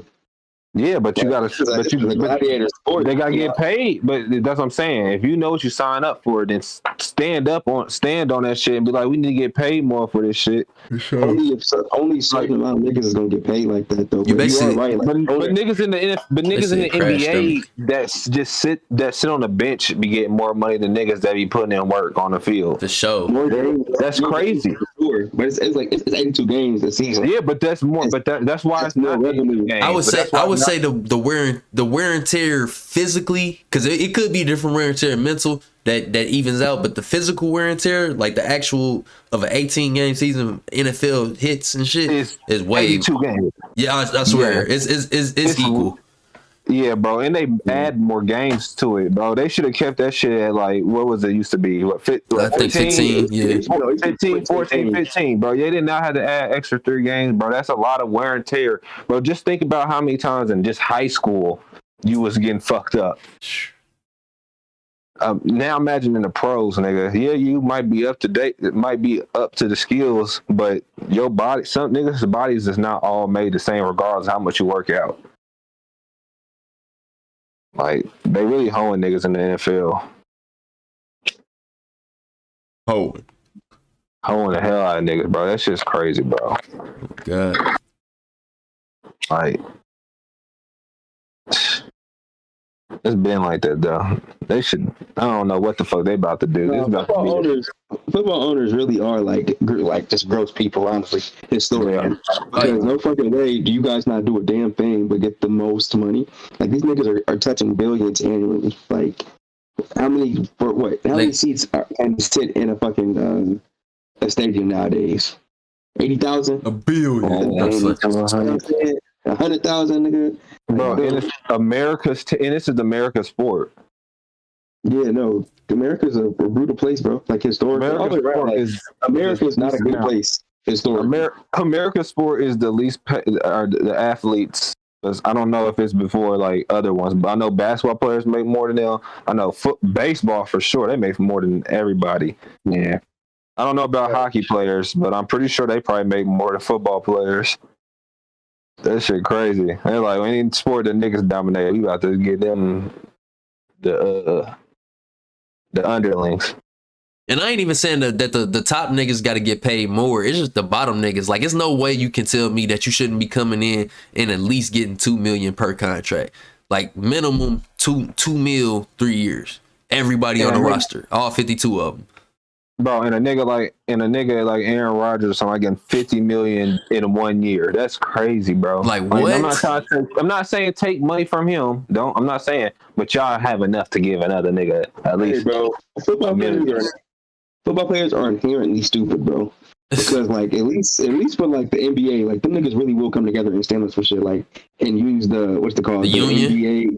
Yeah, like real shit. They'll use that shit to their advantage. Mm-hmm. And NFL players, like, you saw that shit with Cap. Like, they'll turn on you as soon as they master. Their owners, same shit. Tell you, say, hey, get up off the ground. Get up off the ground. Again. You want the extra dollars? Boom. Like, and they'll pick and choose who they gonna get that bread to. You know what I'm saying? Like, and those dudes that get the bread, it's like, well, I got the bread, so I'm good. Hey. I'm in full support of the team, But your teammates is literally struggling. Not to mention, like, they have horrible like traditions, like that Ricky Hayes and shit. First of all, I'm a grown ass man, bro. Fuck all that. We on the same team. I got drafted higher than you. Shut the fuck up. I'm not paying for your dinner. Like, there's one cat for the 49ers. Like, he got a bill for $300,000. My man's base is like $700,000. Like, well, what are we doing? What are you doing this for? And this is why I go broke. 5 years in, there's no guidance, no counseling. It's just all a whole bunch of niggas who are, I'm gonna get mine and you get yours type mentality. But we teammates. You know what I'm saying? If I'm eating, my team eat. Mm-hmm. You know what I'm saying? If I'm not eating, my team not eating. You know what I'm saying? So it's like, how, you know what I'm saying? How can we do this? But they can talk about it, but don't come back together and help each other out. Now, see, on that, If there was a strike, I promise you. Bro, that's all it has to be, bro. Is a strike. Niggas will get their action. Niggas that's getting paid too. Like if Patrick Mahomes, has to be like a Tom Brady. If I'm not playing another game until we all get paid and there's an insurance policy for our families, X, Y, and Z. You know what I'm saying? Like, but like I said, they don't do that. It's very individual. Like it's very like they gotta tap in on the consumer base because the consumers gonna be shitty. They're gonna be making it on. They're gonna tell them niggas. There's gonna be some that's mad at the players, and there's gonna be some that's mad at the consumers. I mean at the owners. But if you mad at the players, you're not gonna do anything being mad at them because they telling you what they want. You gotta take that shit to the higher ups and make them niggas get the players what they want. But the players gotta be the first ones to do that shit. It's been like that, bro, for a minute now. That shit with Cat, but nobody gave a fuck. So, oh God, they should have fought for Cat. They should have fought for Cat, bro. I'm telling you, that could have been everybody. Every black man in that league should have cool card. Oh God, straight pulled that card. What? Y'all can't do it without us, anyways. Real it's talk. Like 76, 75% black in the NFL, bro. What? Bro, we can literally build our own league, bro. It's no way we haven't.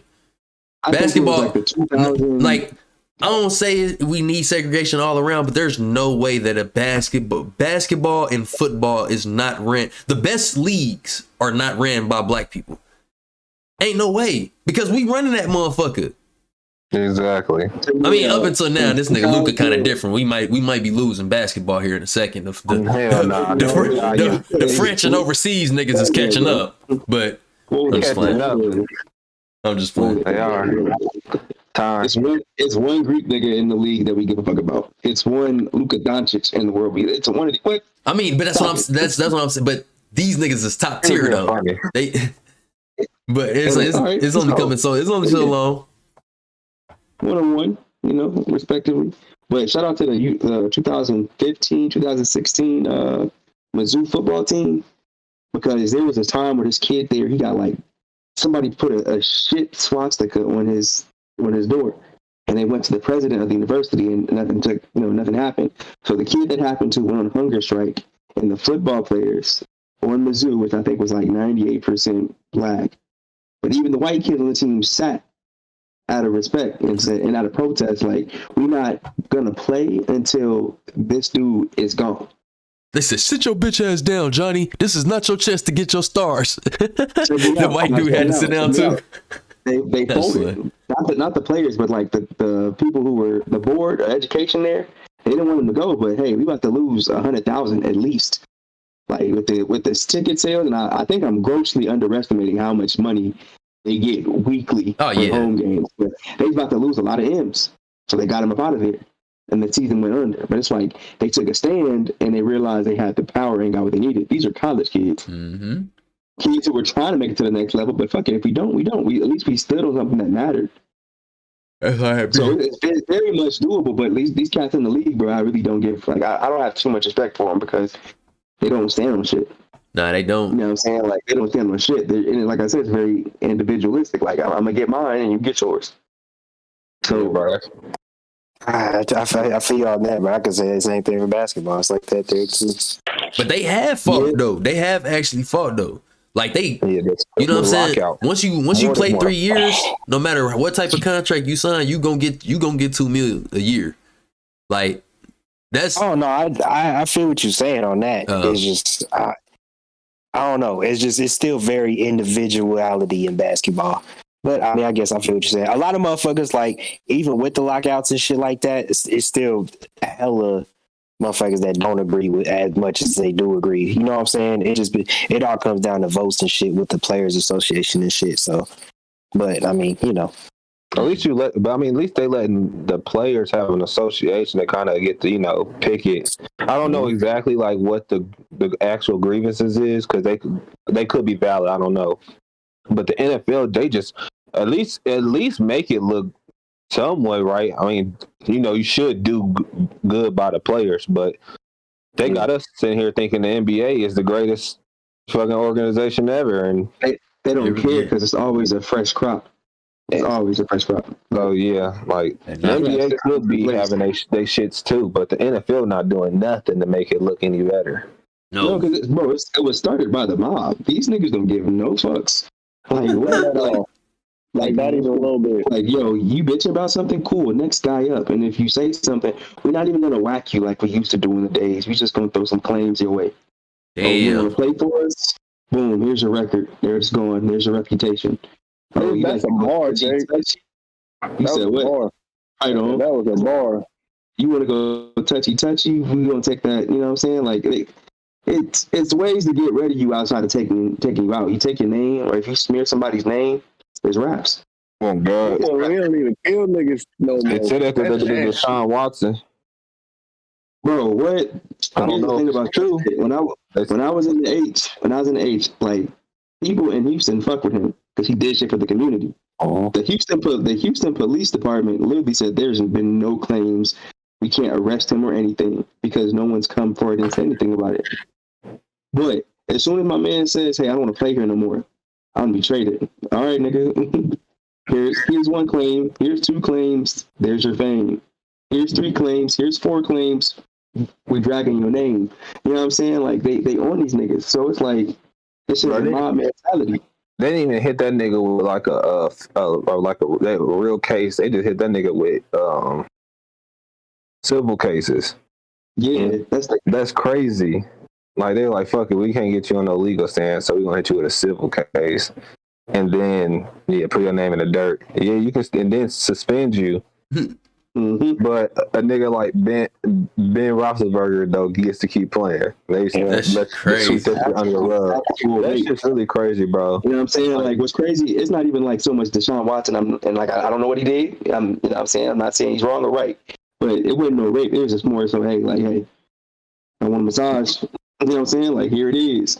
My man literally forced himself on somebody who was smaller than him, and got a ring after. Got 2 rings after it. He kept a job, no suspension. Bro, you had to look that shit up or somebody tell you about that shit, bro. Like it wasn't like it was talked about in the league. They niggas didn't talk about it on TV like how they do now and shit like that. Like that. You gotta realize that shit happens. Like when I talk to my homegirls, bro, like women get raped on the daily. Like you know what I'm saying, and it's fucked up. But the motherfuckers who were doing the raping are motherfuckers who were in charge of systems. Like matter of fact, there's this homie. I got a homie I play online with. He's an Army vet.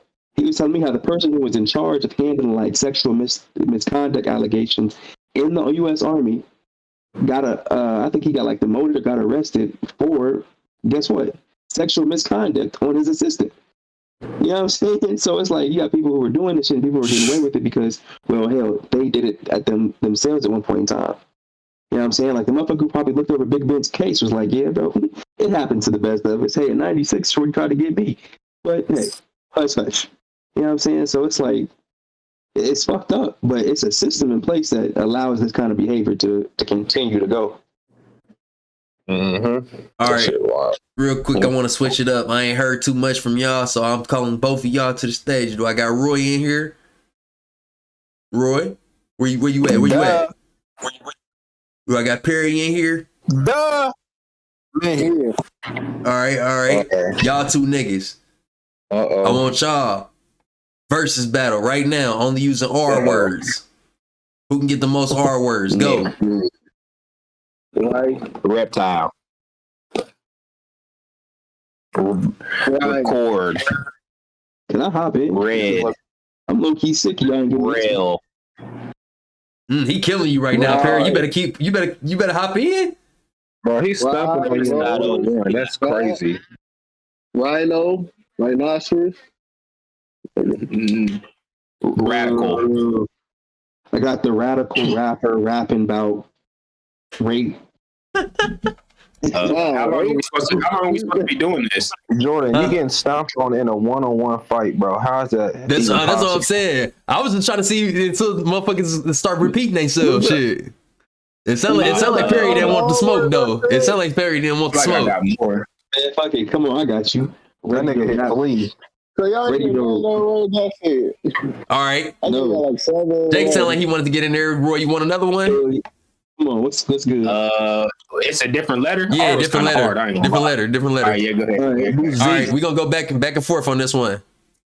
You only get 3 seconds in between. That's how we gonna do it from now on.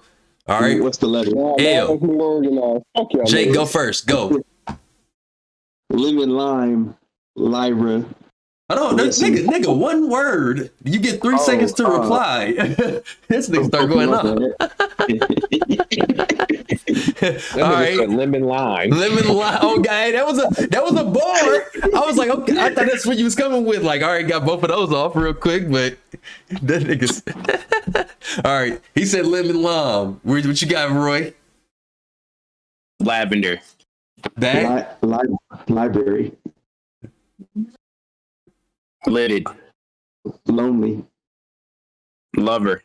Lackluster. Lethargic. Lie. Lean. Laid. Oh, you got me. I was about to say, yeah, it's up. I had another one, but I didn't know if it started with an L. I'm fucking weak. Hey, that's the craziest thing about the English language. Like, bro, you could think a word started with like an F or something the whole time it's a PH. Oh, Bro, God. what word was you gonna say that you don't know that don't start or start with an L? I can't do that. I can't expose myself. Can't even do that one. I ain't even gonna judge. I don't know about everybody else, but I ain't even gonna judge you because I want to know because that's funny as hell. Oh, God. The fact that you told It wasn't even if I had to. It was just coming off. Whoa. Hey, yo, what is hey? What the fuck is he talking about? Get a control. The word was elephant. That's what I was gonna say next. Yeah, I'm glad you didn't say that. I ain't even mad at you. It's literally L. Oh. It's literally L. That is literally L. It's literally L. It's funny because I'm already picturing the E as soon as he said elephant, but then it is elephant. Bro, think about W, bro. The letter W is actually a word. It's two U's. No, the letter W is actually double U. That's really crazy. Oh yeah, Crazy. So that shit ain't even 2 U's though. That shit 2 U's. Exactly. so good. Wow. I can see why they said W because in cursive, you know, like that. Yeah. But still, it still starts with a D. Yeah, that shit crazy. They don't call it a what. They call that motherfucker a W. It's a W. That's crazy. They don't call it a what. It starts with a D. That's crazy. That motherfucker. Hey, W is sophisticated in a bitch. Everything else walked up. Whole word. I or A, B, C. Like it's just three letter shit that you can get off as a baby. W walked up like peasants. I wonder if you do like some type of data or something. What's the hardest letter to learn in the alphabet? Well, fuck little kids up. I bet it's W. It gotta be W, because everything else is like 1-2 letters, maybe 3 at the most. W a whole word. W a whole word. Hell no. All right. I always think about that shit. You ready? You ready, Q? You ready to switch it up, man? Hey, no, we on. Go ahead and get to your we can go ahead and get to your WWE segment real quick. Okay. You ready for it, or you want to wait? You want to wait and get out the rest of the topics out the way? To finish it off. Shit, it's on you. I'm with it. I'm ready now. I'm ready to. I'll be ready here. All right. Controversial moment for the 2022. No, just fine. Oh, wait. Before you, I want to know what made you ask me that question about the Undertaker. So the reason I asked that question about the Undertaker, I believe we was talking about what was the topic that? Was it last week? Nah, this was like 2 weeks ago. Okay, I remember you talking. I remember you asking him. I didn't know if it was about American goats or not. No, I don't know if you gonna put Undertaker in there. Oh, because I don't remember a time where it probably, like, I've seen Undertaker have the belt a lot, but I don't remember a time where Undertaker dominated the belt circuit. You know what I'm saying? But I've seen niggas like Brock Lesnar or, you know what I'm saying, motherfuckers like that come in and like get that shit and hold it there the whole time they there and then just disappear and leave for somewhere else type shit. But you wouldn't call like a Brock Lesnar the greatest wrestler ever. You know what I'm saying? Or the greatest, you know? So that's basically what I was kind of, I was going to compare that to like a motherfucker like a LeBron and a Jordan, where it's like, you still got that same respect for Brock Lesnar, even though you know like he's not an Undertaker, but you still got that same respect for Undertaker, even though you know he probably not gonna get the same bouts as a Brock Lesnar. It's just not the same. Like you don't get that same. They don't get that same pool. They don't get the same situations and stuff. So okay, but so basically, just a quick off on that motherfucker. Really, shit, man, wrestling's just different. It's like, basically, he never dominated the belt circuit because he never really need the belt. He was like all on his own. He was the Undertaker, you feel me? He was already just this force, you feel me? You know what I'm saying? The belts in wrestling are really used to build a motherfucker or make a motherfucker look strong, you feel me? He ain't never really needed that, you feel me? When he got the belt, you know what I'm saying? It's Undertaker with the championship. You know what I'm saying? That's what I was gonna say that, like, because you know wrestling, like, how do they get to decide, you know, who's gonna win this, or you know how they go about the actual script of the fight? Like, does that play a part into it too, to build up the person's character? Like you said, I was gonna say exactly. Like that part played a part. He didn't need, like how John Cena first like came in and he got the like his thing was, you can't see me in the WWE Championship belt. Yep. That's what made niggas love John Cena. Like I can admit, like, I fuck with John Cena because that nigga was a champion. Like that nigga was a winner. Like I felt like a winner fucking with that nigga. Yeah, I mean, but like Undertaker, that was just a strong ass. You just see here the name Undertaker is already a strong ass name. And then you see exactly like his debut. I mean, shit, kids was cowering in fear and crying and shit. So like he automatically came in as, you know what I'm saying, something. And his gimmick, the dead man, buried alive. That shit fuck niggas up. It's just already strong enough. Yeah, I feel okay. That makes more sense. That shit's come together. Hey, I just watched the play where Buddy got fucked up. It didn't even look like a crazy contact. Like, it didn't look anything out of the ordinary. When he dropped down, dog, like when he got up, like I knew it was over for him. Now I hope he makes it. I hope he's all right. But yeesh, boy, it did not look good. Are they haven't confirmed? No, they just yards in the ministry. Okay. I mean, that's good because I only seen in the chat. I looked in the group chat and it said, but he died. So I was like, damn, that's tough. But Jay go home for that. So he not dead? No, he's not. I mean, I haven't seen anything. That nigga's over there. Wait. It said he had okay. It says he had a pulse, but it's not breathing on its own. He's being transferred to the UC. Needed AED and CPR. I hope Buddy is cool, because that's crazy to know. That is crazy. I thought they said, like, when Jerry said that, somebody actually died. The Bills. Fucking crazy. Yeah, that's crazy. And when they're just playing their sport, like just doing their profession, that's fucking crazy.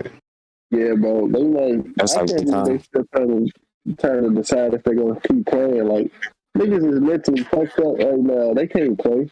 Hell no, nigga gotta. Yeah, that would kind of throw me off and shit. They might as well just call it off. Yeah. Yeah, bro. Just go ahead and that's a tie. Fuck it. That's the second time, really third time somebody this season has just dropped down. You know what I'm saying? Just dropped. So yeah, I don't know. They dropped, but they get like up and can walk. Like they had to bring the ambulance on the field. Like bro was like unconscious. Like he couldn't breathe. Like yeah, they had to do CPR on the field, bro. And niggas get concussions and still be alive, or niggas get knocked out and still be breathing. That nigga wasn't breathing. Yeah, the game's over. I'm cool. Yeah. I ain't going back out there. I don't care if I'm a kicker, nigga. I'm cool. I'm cool, bro. Like my memory. Boy, y'all can say, all right, next field goal wins from the 50-yard line. I'm cool. Nah. Bro, We can take this L or we can call it a tie. I don't care. Hey, yeah, football damn near cooked. This might be it. Nah, it's too much money. Yeah, nah. too much money. It's too much. Yeah. I wish we lived in a world where niggas. This gonna be the deciding factor though. Like whether or not niggas getting paid, they gonna have to up it to where. Just watch. Give it. Hey, you putting a lot. I think changes are coming for sure. Absolutely. Changes have to come, but you putting a lot in the players to stand on something. In a minute, we about to be watching them robots. The robots that used to be on the commercials. Yes, send them motherfuckers out there.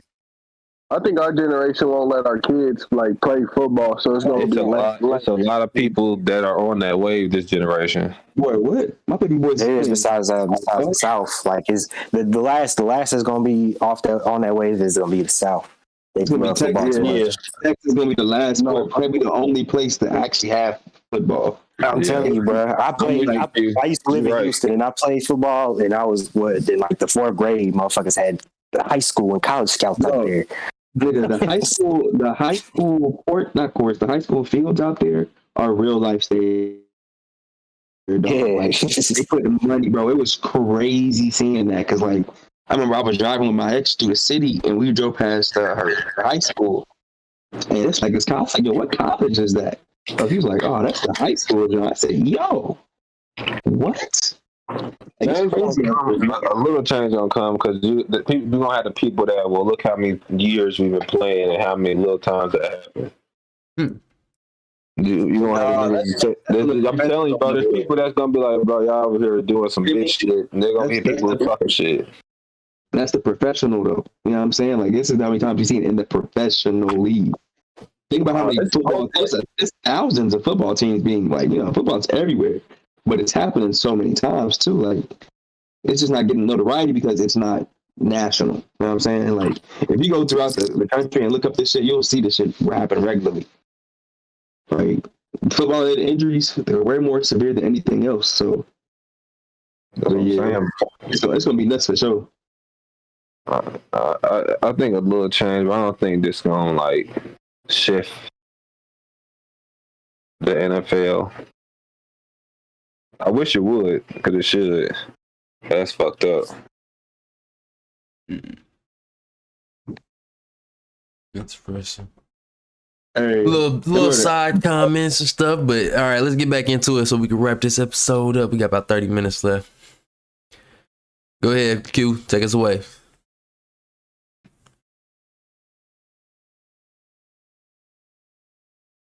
Might be muted, Q, if you're talking. Yeah, my bad, I was muted. But yeah, man, shit, I ain't even really checked out this video, but I'm gonna tell y'all, like, I know what number one should be. If they doing like a list type shit, number one should be Vince McMahon retiring.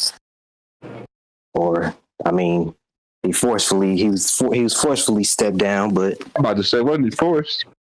Yeah, but I mean, even though, still though, like, yeah, that's crazy. You never thought, trust me, motherfuckers never thought they'd see that day. Like, I thought he'd be running shit, from the hospital bed, you know what I'm saying? From the hospice and everything. The way that he got kicked out, though, I'm low-key surprised it didn't happen sooner. Like, he one of them niggas, like, you kind of just like, oh, there's a sexual assault claim. He probably did that shit. Well, the thing is, it wasn't sexual assault. It was just nigga was messing around and paid hush money. Yeah. Okay. That's also looks like something he would do. Yeah, so he ain't get like ain't no police involved in that shit, but they hit him with the you know what I'm saying, the board had to be like, yeah, nah, you don't need that kind of attention. Yeah. You're making me look bad. Stupid advertisers dog. and shit. Hey man, Yeah, no. That's that nigga encourage the cowardly dog though, bro. Like, I ain't gonna say how he. We can't. Nobody called Peter on Eustace. They don't care about Courage. He in the middle of nowhere. But yeah, Y'all know who Ken is, but did y'all know he died? I think that's a prominent thing to talk about on the pod. Y'all know who Ken Block is? Who's that? He's a professional race car driver. Some of the best tricks y'all probably seen online. But he just passed away in a snowmobile accident. I'm about to send it to you now. But rest in peace to him. But go ahead. Sorry about that. Speaking of snow shit, my man Hawkeye got his leg ran over by a snowplow. Damn. Yeah, they say he lost hella blood. Oh. Damn. I don't like in real life. Real life. That ass. What's his name? Chris Renner? Yeah. He, literally, his neighbor's a doctor, so luckily he was there and like he tied the tourniquet. So I don't know if the leg is gonna be saved or not, but yeah, he's actually like really fucked up. He's in the hospital. Yeah, no, he's in like the ICU. Like, but he's going through it. Oh, damn. Sheesh. It was literally him saying like, what was it, a snowmobile or some shit? Oh, the man who just died, Ken Block. Yeah. What was it? Yeah. Yeah, no, that's what made me think about that shit. Season 2 might be the last season. Yeah. Hawkeyes. Oh yeah. No, they about to have his daughter take over. Okay, Bishop. Yeah. Who Ken Block? Hey, you right. This nigga hell. They didn't do it on purpose. That's what's fun. That's what makes it funny. What happened? I said Kate Bishop about to take over. This nigga said, that nigga. Black daughter, boy, she about to start rally driving. Boy. His daughter liked that. Well, I don't know if y'all even talking about the same person, but Ken Block's daughter liked that at driving too. That's what I mean. That's what.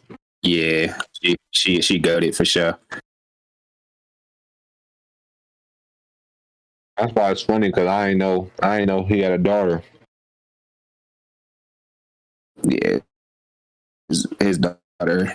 She was driving like I don't know if y'all in the cars like that, but an all-wheel drive 1,000 horsepower Mustang and getting down on boys in like Huracans and McLarens and all that. And she's like, I think she was like 14. Like she had her drag racing license at like 14 or something like that, 15, whatever the youngest age you can get it at.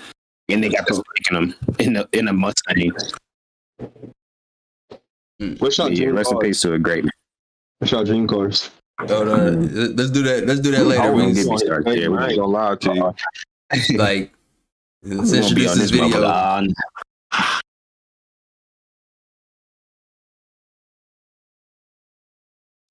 Oh shit! What happened? What?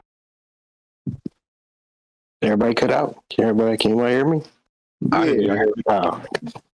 Nah, that motherfucker be getting quiet. Everything. I thought that motherfucker went out. Shit, you want me to just start it? Yeah. That's all I want to say was about the Vince McMahon shit. That should be number one. All right, baby.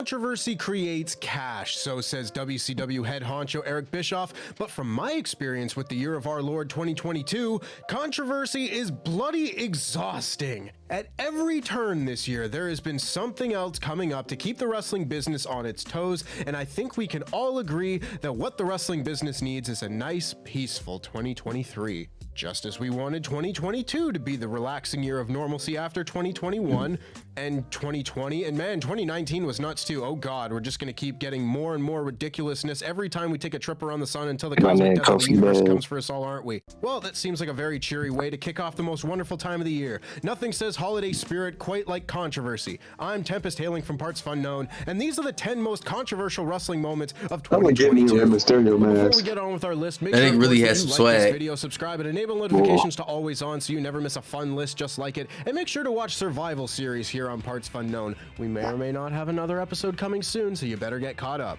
Number 10, Brian Kendrick says dumb shit. All Elite Wrestling has had more than its fair share of controversial moments. Hold on, pause it right quick. I know y'all ain't, you know what I'm saying, watch wrestling it forever, so just give a little whoop-de-wop on AEW. It's basically now I would say it's the second biggest company, at least in America. I don't know if it's bigger than New Japan, maybe in the world, I don't know. But it probably is, because it's got so many like WWE motherfuckers going over there, so. And, you know, they trying to be, you know what I'm saying, competition, WWE and shit. That right there is the owner, Tony Khan. That nigga's family owns the Jacksonville Jaguars and some other teams, I think. Yeah. Okay. Big money. Yeah. So, yeah, they come on TBS on Wednesdays and Fridays. And, they like a Raw and a SmackDown? Mm-hmm. Okay. Yep. All right. 22, most of which we'll get to, don't you worry. But one of the earliest moments on this list was one AEW was actually able to get out in front of. Following the Brian Kendrick's departure from WWE. Oh, wait, pause one more time. Y'all remember Brian Kendrick and Paul London? Oh, shit. Yeah. Wasn't they Mercury or whatever? No. You thinking of Eminem? Oh, nah, bro. These was like two little dudes. They had like the baggy leather shorts, and then I know exactly. They used to zip around and all that shit. Yeah. I just wanted. Yeah, that's Brian Kendrick. No way. I'm old. I mean, this nigga he's older. He's old, but wow. You have to unlock the repressed part of my memory, dog. James. In February, I didn't know who that was. Immediately announced for a match on AEW Dynamite with the recently returned Jon Moxley. That match, however, never took place, as after it was announced, old clips of Kendrick saying really dumb shit resurfaced. Some of it was just dumb shit of the regular variety. The moon being a space station, the sun not being hot, the world being run by a race of lizards, all harmless yet terribly frightening nonsense. Oh, this nigga was spitting some real shit. Hold on now, like they saying pause. Yeah, hold on. Talk your shit. Did you see how he tried to just skip over that shit, bro? He's like, it's regular nonsense, aliens in the world and all dumb shit that, you know what I'm saying? Like, because the sun not, there it is, being harmful. The sun not being hot makes sense because the sun is out during winter time, but it's cool. I get a heat from the core, but that's just me.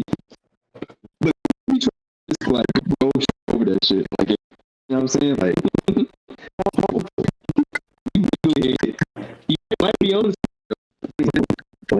What do you call space station? yeah. I can see that though. They said it like he been there.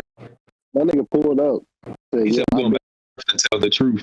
I said, nah, that ain't. He said, like, some shit like a space. Like, I've been there, nigga. Nah, nigga, you have not. Oh God, that nigga just missed it quick as hell. Like he had the playbook. Shooting and saying the number of Jewish people killed during the Holocaust was exaggerated, however, considerably more dumb. These old quotes got the Kendrick match removed from Dynamite, and he hasn't wrestled since. He was brought in by WWE to produce Ronda Rousey's match at Survivor Series upon her request, as Kendrick was her former trainer, but he was not rehired. Number 9, Tyrus wins the NWA Championship. If controversy creates cash, Billy Corgan and the NWA certainly wanted to test that theory in 2022. The NWA is probably the deadest brand going in wrestling. Why is the NWA still a thing? While they did have a few strands of good... The NWA? Yeah, like I didn't know it was still a thing. That's crazy. Goodwill with the all-female Empower event. They have since done everything in their NWA power to destroy that goodwill with asinine quotes and decisions. They closed the game. While other promotions continue to showcase many of the best young stars of the independent scene, and many of the top promotions continue to put on the kind of match that brings in the big gates and buy rates, the NWA has done neither. Instead, promoting Tyrus versus Trevor Murdoch versus Matt Cardona for their Hard Times pay-per-view in November. Worse still, in the tone-deaf booking decision of the year, the NWA decided notable prick Tyrus was their top choice to represent the company. Naturally, Corgan insisted it was not Tyrus's exposure on Fox News that hold on, pause this real quick. Pause. Go back. Just go back to that frame for a second. That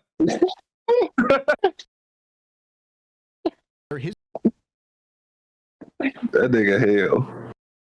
What the fuck? What is this? Are we gonna get on his spit? You about to roast that nigga. This nigga got boy, if you don't look like you was late for the bus and early for the interview, head ass boy.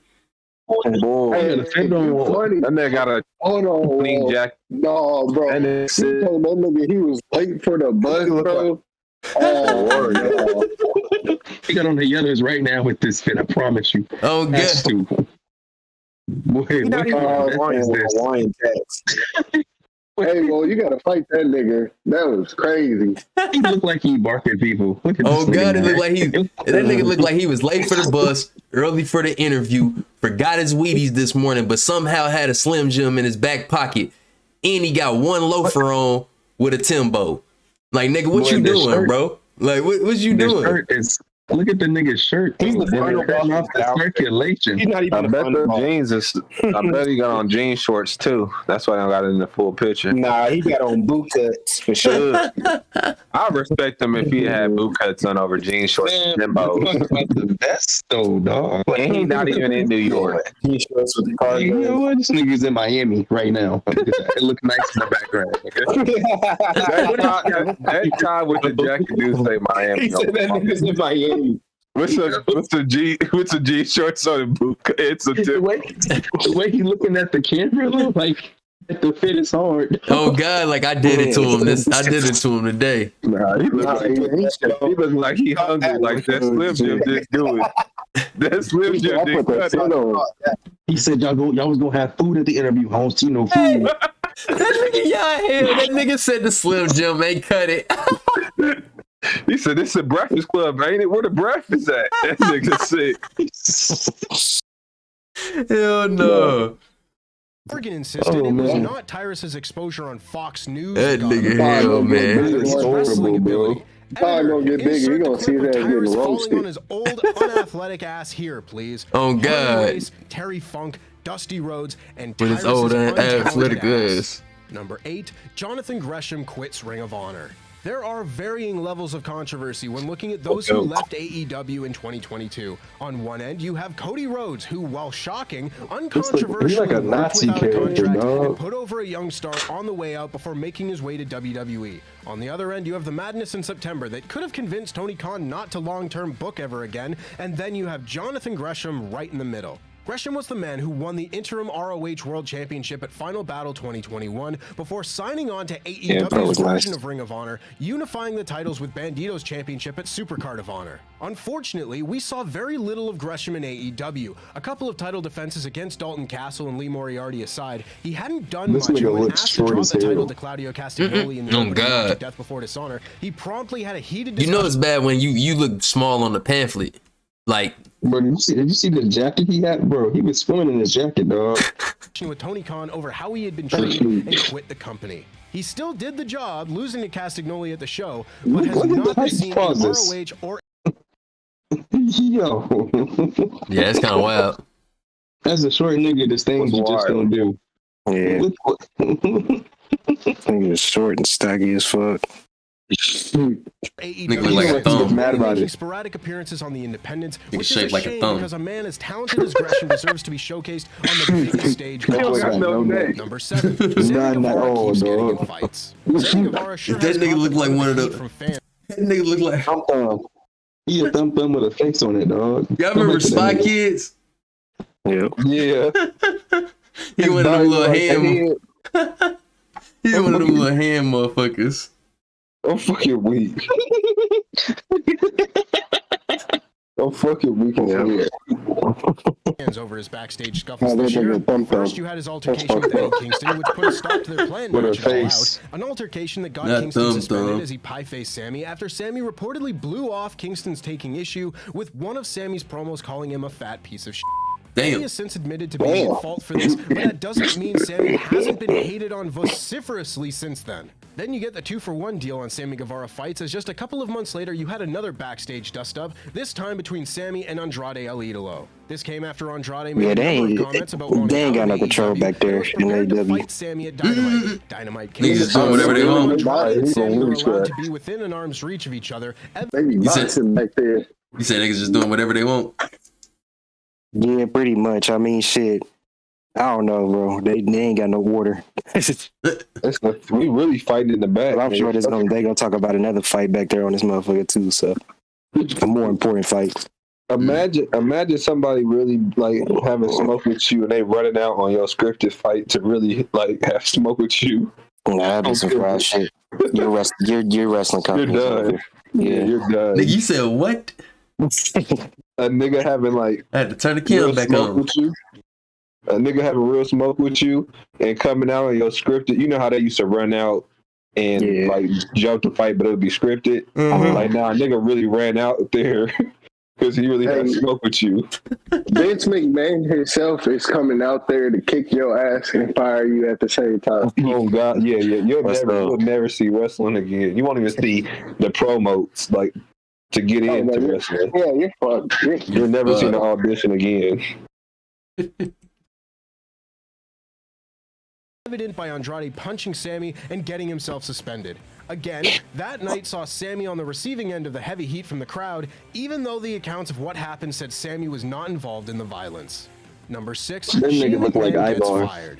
Ah yes, the most notable instance of McMahon leaving WWE this. That nigga old. Yeah, shit. Nigga look like a panda. He look like spoiled milk. He looks like the king of leprechauns, bro. Damn, I can see it. That nigga, I'm fucking weak. He look like the king of leprechaun. Like vanilla, spoiled vanilla milk. That nigga Shane. Yeah, I remember that nigga looked young when he came out. Oh, that nigga money. This year. That nigga really look like a panda bear. 37 that we had seen the tennis shoe wearing thumb son of Vince McMahon, but Shane finally made his return to WWE in the Royal Rumble match. Finally is a word to be used loosely because I don't think anyone was particularly awaiting Shane's return with bated breath, least of all were those involved in the match. Shane reportedly made such a kerfuffle trying to have the Royal Rumble be about himself. Nigga was just trying to outshine motherfuckers for some reason. Like he thought he was the shit. Including Brock Lesnar, who is about as much fun to anger as a hornet's nest. Shane was so insistent on seeing through his ideas for the match that were described as devoid of logic that Vince saw to it that he was removed from the company immediately after, saying Shane would never get another pop in WWE as long as he was there. Not anymore, but I don't think Shane is likely to be the next of Triple H's rehires. Number 5, Kota Ibushi's accusations. Well, here's a tricky one. Kota Ibushi is best known to fans for being one of the most gifted performers in the world, having won nearly every championship in New Japan Pro Wrestling, including 2 straight G1 climaxes, and also he was Kenny Omega's lover. It has been a while since we've seen the Golden Star in the ring, as he's yet to return from... They just slid that in there. Was that true? Yeah. I don't know. He must have. I don't know. I'm trying to see what they're gonna get to here. When he went over and had to accusation is, bro, trying to like slide over it like he didn't say it. Oh God, that was like breaking news, and he just like kind of just like walked right past that motherfucker. Unless it was a storyline I missed in New Japan, I don't know if he about to come up with some accusations. I don't know what's about to happen. Yeah, because bro, the way it was presented even sounded like some shit that like you're not supposed to hear, but I want you to hear, but you ain't hear this from me type shit. Like, what? Why you say it like that? Particularly nasty shoulder injury he suffered in his match with niggas don't know what they supposed to know. The final of the G1 Climax in 2021. However, his 2022 was notable for another reason, as the typically quiet and reserved Ibushi took to Twitter to call out New Japan management for sexual harassment and abuse of power. Things have been incredibly quiet on this front since the comments were made. I ain't never seen an Asian this cognizant before, bro. bro. Apology to Ibushi with company president Takami Obari saying they've worked to have an open discussion with Ibushi. It's kind of crazy. Report said Gato was working to smooth things over between the two sides, but oh, what a tricky situation this all is. Ibushi did pose for a picture over a lovely meal with. I don't think I have either. But otherwise, we have no idea when we might see. Boy, if you get that nigga samurai equipment, he is a threat. Number 4, Naomi and Sasha Banks walk out. Sasha Banks being passed over crazy for Ronda too. Rousey, That's resulting in man. Banks walking out of Oh, God, her WWE fine ass. 2022 is the biggest unforced error of the wrestling year. Sasha Banks and Naomi won the WWE Women's Tag Team Championship at WrestleMania, but their reign did not last long at all. The tag belts were about as prestigious as the Quizlemania Tag Team Championship at that point, with years of shoddy booking detracting heavily from the excitement that the belts started. They really didn't push that. One might think putting the titles on 2 stars like Sasha and Naomi might change that outlook, but one might be totally wrong. Instead, the reported plan after WrestleMania was for Sasha Banks and Naomi to both lose to SmackDown Women's Champion Ronda Rousey in separate singles matches. Not content to have themselves and their title reign devalued when they were doing their best to make the most out of it, they walked out of the May 16th episode of Raw, just in time for the WWE commentators to call them unprofessional on air. There have been conflicting reports about the actual status of Sasha and Naomi since then, with some saying they've been released and others denying that being the case. And now with those in power at WWE no longer being in power, every big show will in some way feature predictions from fans saying this is finally when Sasha and Naomi will be back. Royal Rumble 2023. Number 3, MJF's pipe bomb. MJF's pipe bomb is an oversimplification. When I talk about Number 3, hold MJF's on. pipe bomb. Go ahead. When I talk about microphone work, this man right here, well, that's he's about to talk about it. The pipe bomb means he cut a hellacious promo. I was like, that nigga was wildin'. Oh God, I thought you blew some shit up. I thought he really had a pipe bomb. I'm like, oh, this Look at it, for real. He looks like he kills people he's angry with. Oh God. Why is this nigga not in jail? Look at this underneath his eyes. Everybody who's not good has those eyes, bro. That's facts. This nigga has the villainous, like, yeah, bro. Every villain has it. Look at, I'm going somewhere with this. He looks like not a good guy. Oh man, Nah, you're not lying, bro. That nigga spitting. It's the best heel in wrestling, man. Look at the what's it called? The Oxford, the button up. Anybody who's wearing it like that is a villain. And oh yeah. Oh, trust me. He comes out with the he got a Burberry scarf that he wear all the time. He always come out with a Burberry scarf. Oh, that nigga looks Is he a villain? Yeah, no, he's the best heel in wrestling right now. It's not even close. Yeah, they come out calling you all kinds of pieces of shit. If your mama in the crowd, they call her a piece of shit. Look at him. He looks like. Nah, yeah, he look like he want to catch an elbow in the neck. Bro, this nigga's parents come to shows and they put up signs like, "Yo, our son is an asshole. We don't fuck with him." I'm fucking weak. Yeah. Shut up, mom. He looks like that. This is what I imagine Eric. This is what I imagine Eric Cartman to look like if he was real and lost weight. Hell no. Oh man. But yeah, real microphone work right here. But yeah, go ahead. Pause.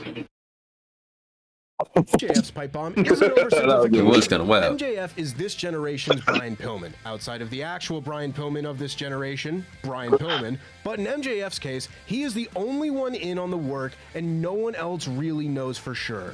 This all started with MJF's backstage blow-up with the leader of the TK crew, Tony Khan, with MJF reportedly upset about not being given a raise despite his impeccable work. This rift between the two sides built until MJF nearly no-showed his match with Wardlow at AEW Double or Nothing, with a plane ticket being bought to take MJF home from Vegas. MJF did the match, getting squashed by Wardlow, but then Wednesday came and AEW put a microphone in MJF's hand. He said a lot of stuff, including he called Tony Khan a mark before the show cut to commercial. It was a whole ordeal, and boy, ordeal is a word coming up a lot in this one, with MJF only returning to AEW at All Out when everything in the company finally got smoothed out. Oh, wait a minute. Number 2, All Out. I don't think anybody heard about this story. We didn't do any coverage of it. CM Punk's AEW return didn't seem like it could be going any better up to the point he won the AEW World Championship at Double or Nothing. And then he broke his foot and AEW went to hell. He returned from his injury and immediately shot on Hangman Page in the ring, which set off a bunch of alarms, and then All Out happened, and it seemed to go all right, with Punk winning back the AEW World title from Jon Moxley, and then Brawl Out happened. CM Punk dropped his gripe bomb, tearing apart the Elite, Hangman Page, and Colt Cabana in one long prepared tirade. The Elite didn't like this and went to Punk's locker room where they all talked out their differences like gentlemen and continued on their way. Sorry, that was from an alternate universe where Tempest is allowed to have what he wants. Damn. In this universe, we know They beat the fuck out that nigga. CM Punk, Ace Steel, and the Elite all had a good old-fashioned Donnybrook match in the locker room, a brawl that saw AEW launch an investigation into the matter and suspend all of those who were involved. Which was very annoying considering 4 of them had just won belts on that very same show. Damn. These are like, these are snippet of news. I'm sure for you the biggest star. Well, CM Punk was the biggest star at the time, but when is the biggest stars on the show? I knew this was going to be number one. History of the world. He is also someone who is exposed for having allegedly made a series of hush money payments to cover up multiple incidents of sexual misconduct. With the hoe. Statements are true, and I know which one I think is more important. In April, the Wall Street Journal, a big boy news publication, revealed in an investigation that McMahon had made a $3 million hush money settlement over an alleged affair with a former employee. McMahon stepped down as the CEO and chairman of WWE, but kept his role overseeing creative. So optically for fans, I'm good down here. Had changed. That would not last, however, as that $3 million settlement only grew as they kept digging, resulting in multiple settlements made relating to misconduct claims against McMahon and John Laurinaitis, which by the end totaled $12 million. Dr. Evil on his ass. $12 million. That's crazy. That's crazy. You know what that mean? He pooped on a couple bitches. Oh. Yeah. Bro, the bitches he dropped the shiny Mount Brown Mound. Nah, shit. He ain't paying enough. That's what I'm saying. That's crazy. He dropped that shiny brown mound right on their chest. And then only gave him half of the pay. That is fucking wild. That is so... Niggas, people be having some sick ass fetishes, man. Oh god, it'd be some nasty motherfuckers out here. Motherfuckers be having that fucking, what's it? Defecation. That shit's sick. Mm-hmm. Say, come out to Europe, baby. I'll pay your way. You can do whatever you want. I just need to shit on you one time. But I humiliate you. Oh god. That shit crazy though. You want to talk a little bit more about that situation, Q? Shit, I guess there really isn't much to say about the situation. I'll say as far as creatively, shit, I'm happy to go. Shit, Triple H has been doing great. Ain't been perfect by, any means, but, wrestling is never perfect. But shit, Triple H been killing that shit, so yeah, I'm glad he gone, man. The Vince McMahon era should have been over. Ooh. No, for real. Get his old ass out of there, huh? Yeah, not that great. Hey, I got a little side note. What's that? Skip Bayless just tweeted this. He said, "No doubt the NFL is considering postponing the rest of the game, but how this late in the season, the game of this magnitude is crucial to the regular season." I was just about to say, your speaker's horrible. I didn't hear a word you said. Get yourself. Can y'all hear In me? GTA. You sound like you can't read, nigga. That nigga was underwater. Yeah, you good. Yeah. That's my headphones, bro. AirPods just... No, but I said, Skip Bayless said, no doubt the NFL is considering postponing the rest of the game, but how this late in the season, a game of this magnitude is crucial to the regular season outcome, which it suddenly seems irrelevant. And it's just like, he's saying this after Buddy got hurt and they canceled the game, bro. So basically they trying to make it seem like they doing something. Yeah, they're like they care, but they also trying to tell you that they're like, nigga, we really can't do that. You know what I'm saying? Like they're trying to cushion the blow. So later on when they say the games is back on. Yeah, but I don't know, bro. Like for Skip to say that, bro, I don't think he should have said it though. Like, because he's just an analyst at the end of the day. Oh yeah, for sure. Yeah, he just said his thoughts. Then he let the players decide shit. Oh God, do we feel like playing after that shit happened? Yeah, bro. Everybody. After all of that shit, bro, like I said, Tua, bro, he was throwing up gang signs, dog. Collapse. They was fucking Tua up. I thought That's back-to-back weeks, bro. This should be obvious. They don't care about their health, their well-being. At They're just all. products. they're assets of an organization. That's all. But they don't see it that way, you know what I'm saying? And when the fucked up reality about it is like cattle. Exactly. A lot of the niggas that's in here, niggas are trying to make a way for they way out. Like sports was their way out. So they're gonna try to thug it out as much as they can. They're gonna put their body on the line, Yeah. family up. But at the same time, it's like, bro, don't you want to be able to like talk to niggas when you in your 60s, 50s? Right. Be shaking this shit, bro. I'm telling, if niggas really thought about it, bro, all they had to do was when you make it, bro, just everybody just hold out. You gonna make that money. You gonna eventually make that money back because they gonna have to. They can't do it without y'all. Basically, is what I'm trying to say. Is that nigga, once you make it, bro, and niggas can like all hell out, it's up. It's up. They gonna give y'all what y'all want. The fans gonna demand it. The fans gonna demand it, bro. And the owners gonna have to do it because they gonna, they love money more than anything. Right. Niggas just gotta have something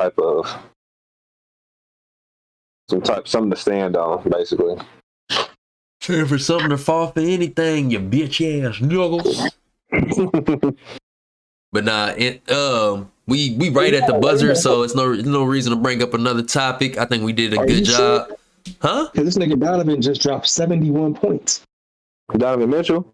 71, 11 assists and 8 boards. Damn, son. 64% from the field, nigga. Damn. They win? Hey, they better. What? How much did No, they won. Okay. He dropped 61. Yeah, Donovan Mitchell has the greatest performance ever. Ooh, wait. They said Luka did. They said Luka did. Luka went 20 or 60, 20, and 10. I forgot he had 20. Never mind. What? The 20 part is in the 10 is what's fucking it up. Oh no, I would have to see like some advanced stats to know, but I don't even care about that. It really just depends.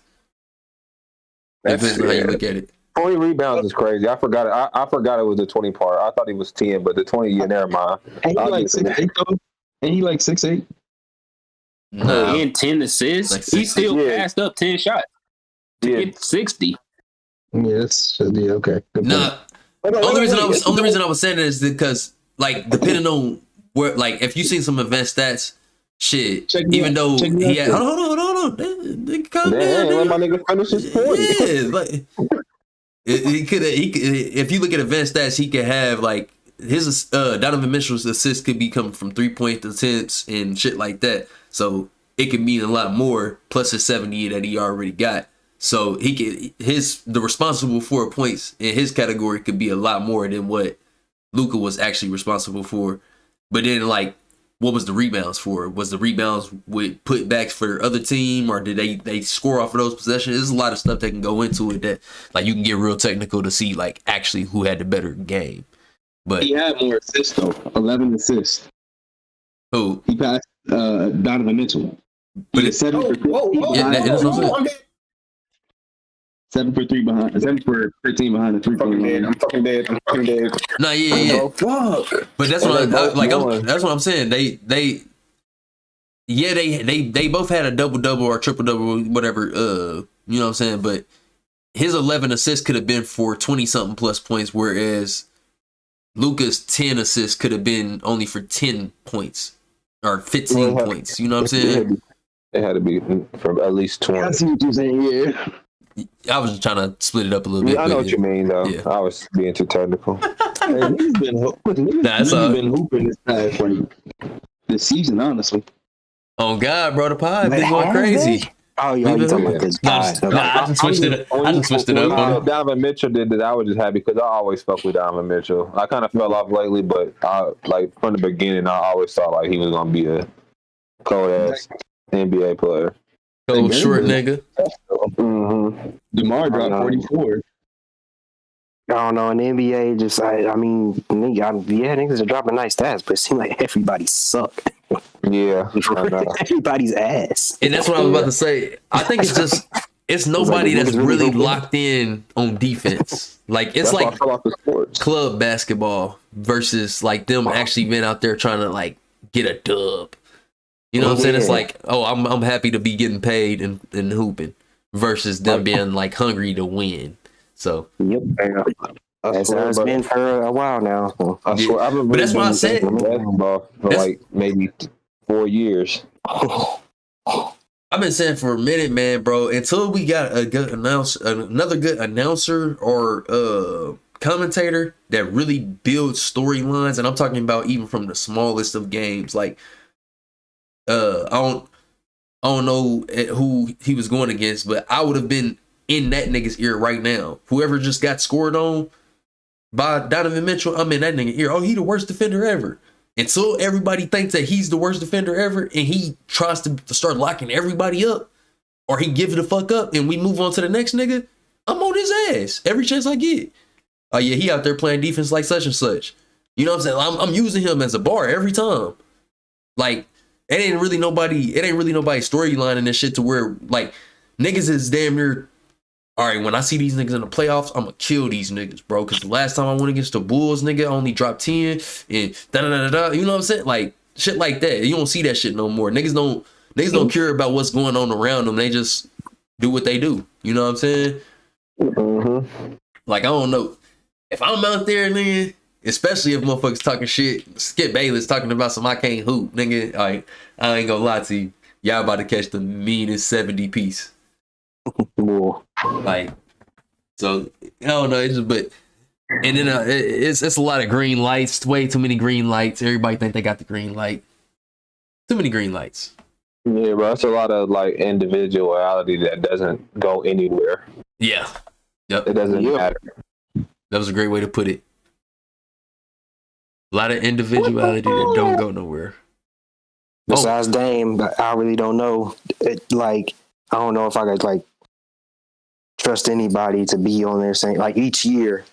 I don't know who I'm trusting to be on that same team the next year. As far as like, you know, stars and shit, you know, big names. Nah, yeah, that's what everything's so cannon fodder fast. Like, don't nobody get no fuck. Well, if you heard that sound effect in the background, that was the What the Fuck podcast alarm, which means we're out of time. They're about to rob my house if I don't get the fuck out the studio. So we gotta go. Can you imagine? Like, nigga, we told you you can't go over time. Now you owe us your life, nigga. Like, damn. Should have just bought the studio at that point. Nah, but anybody want to talk, or anybody final points, things they got to get off their chest? Anything? Hey man, I farted at work today when I thought like it was empty in the store. So I thought it was empty in the store today when I farted. And it was a loud one. And all you hear is, my God, in the back. I was like, and yo, man, I felt so embarrassed doing that interaction, bro. And stuff. That nigga, that's when your cheeks just get rosy and shit, your voice change. Sorry. You like, damn, nigga, I stink. Ew, It's funny. Anybody else got some shit they want to get off when we get up out of here?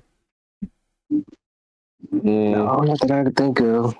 I ain't gonna fake it. The rap battle, niggas can't see me right now. I'm gonna say that. Ooh. Ooh, okay. I remember that. There's gonna be some more mini games to play along the way with the What the Fuck type podcast, where I'm your host. You know what I'm saying? Woski Broski. We got my nigga. Oh shit, what happened? I was hoping somebody was gonna jump in. I was just gonna stay paused until the I was shit. like, you gonna say who? I was waiting. Who up next? I thought my nigga was rebooting or something. I thought that nigga. I thought he crashed. I did that shit smooth as hell, dude. I thought the Matrix and hit that nigga or something serious. Oh shit! Hey, real quick, I just want to see something. Who's the first name that y'all see on the thing? Like, what's the first one down? You? Are you looking at the actual list? Like, Yeah, like off to the left. Oh. Shit. Yeah, you. Who next? Roy. I bet. And so it's all the same. So, all right, we just about to start going straight down. So from now on, just anytime we get close to the intro or out the road, we right there with it. So go ahead, Roy. Roy the Don. Are we checking out, guys? Yeah, we checking out. We're checking out. Another great episode. Can't wait for the next one. Yes, sir. Meet us back here Monday. Monday at, well, my time's a little bit different from y'all's, but if you're on the East Coast or the West Coast, I think it's 6 o'clock. But on y'all coast, I think it's like 9 o'clock. So yeah, meet us back here. Same time Monday. Everybody bump that up an hour. Everybody bump that up an hour. 5 and 8. Well, you confused the fuck out of me with the times. No, that nigga don't do nothing easily. It don't matter what it is. It don't matter if it's driving or trying to explain some shit. That nigga gonna make it complicated. Wham. Shut your crybaby ass up. It's okay. I know. I'm mad too. Nigga chatting. Y'all have been rare form funny today, boy. Oh man, it's just Jacob Druid, you know. Good pod today, fellas. Call that nigga a spicy burp, bro.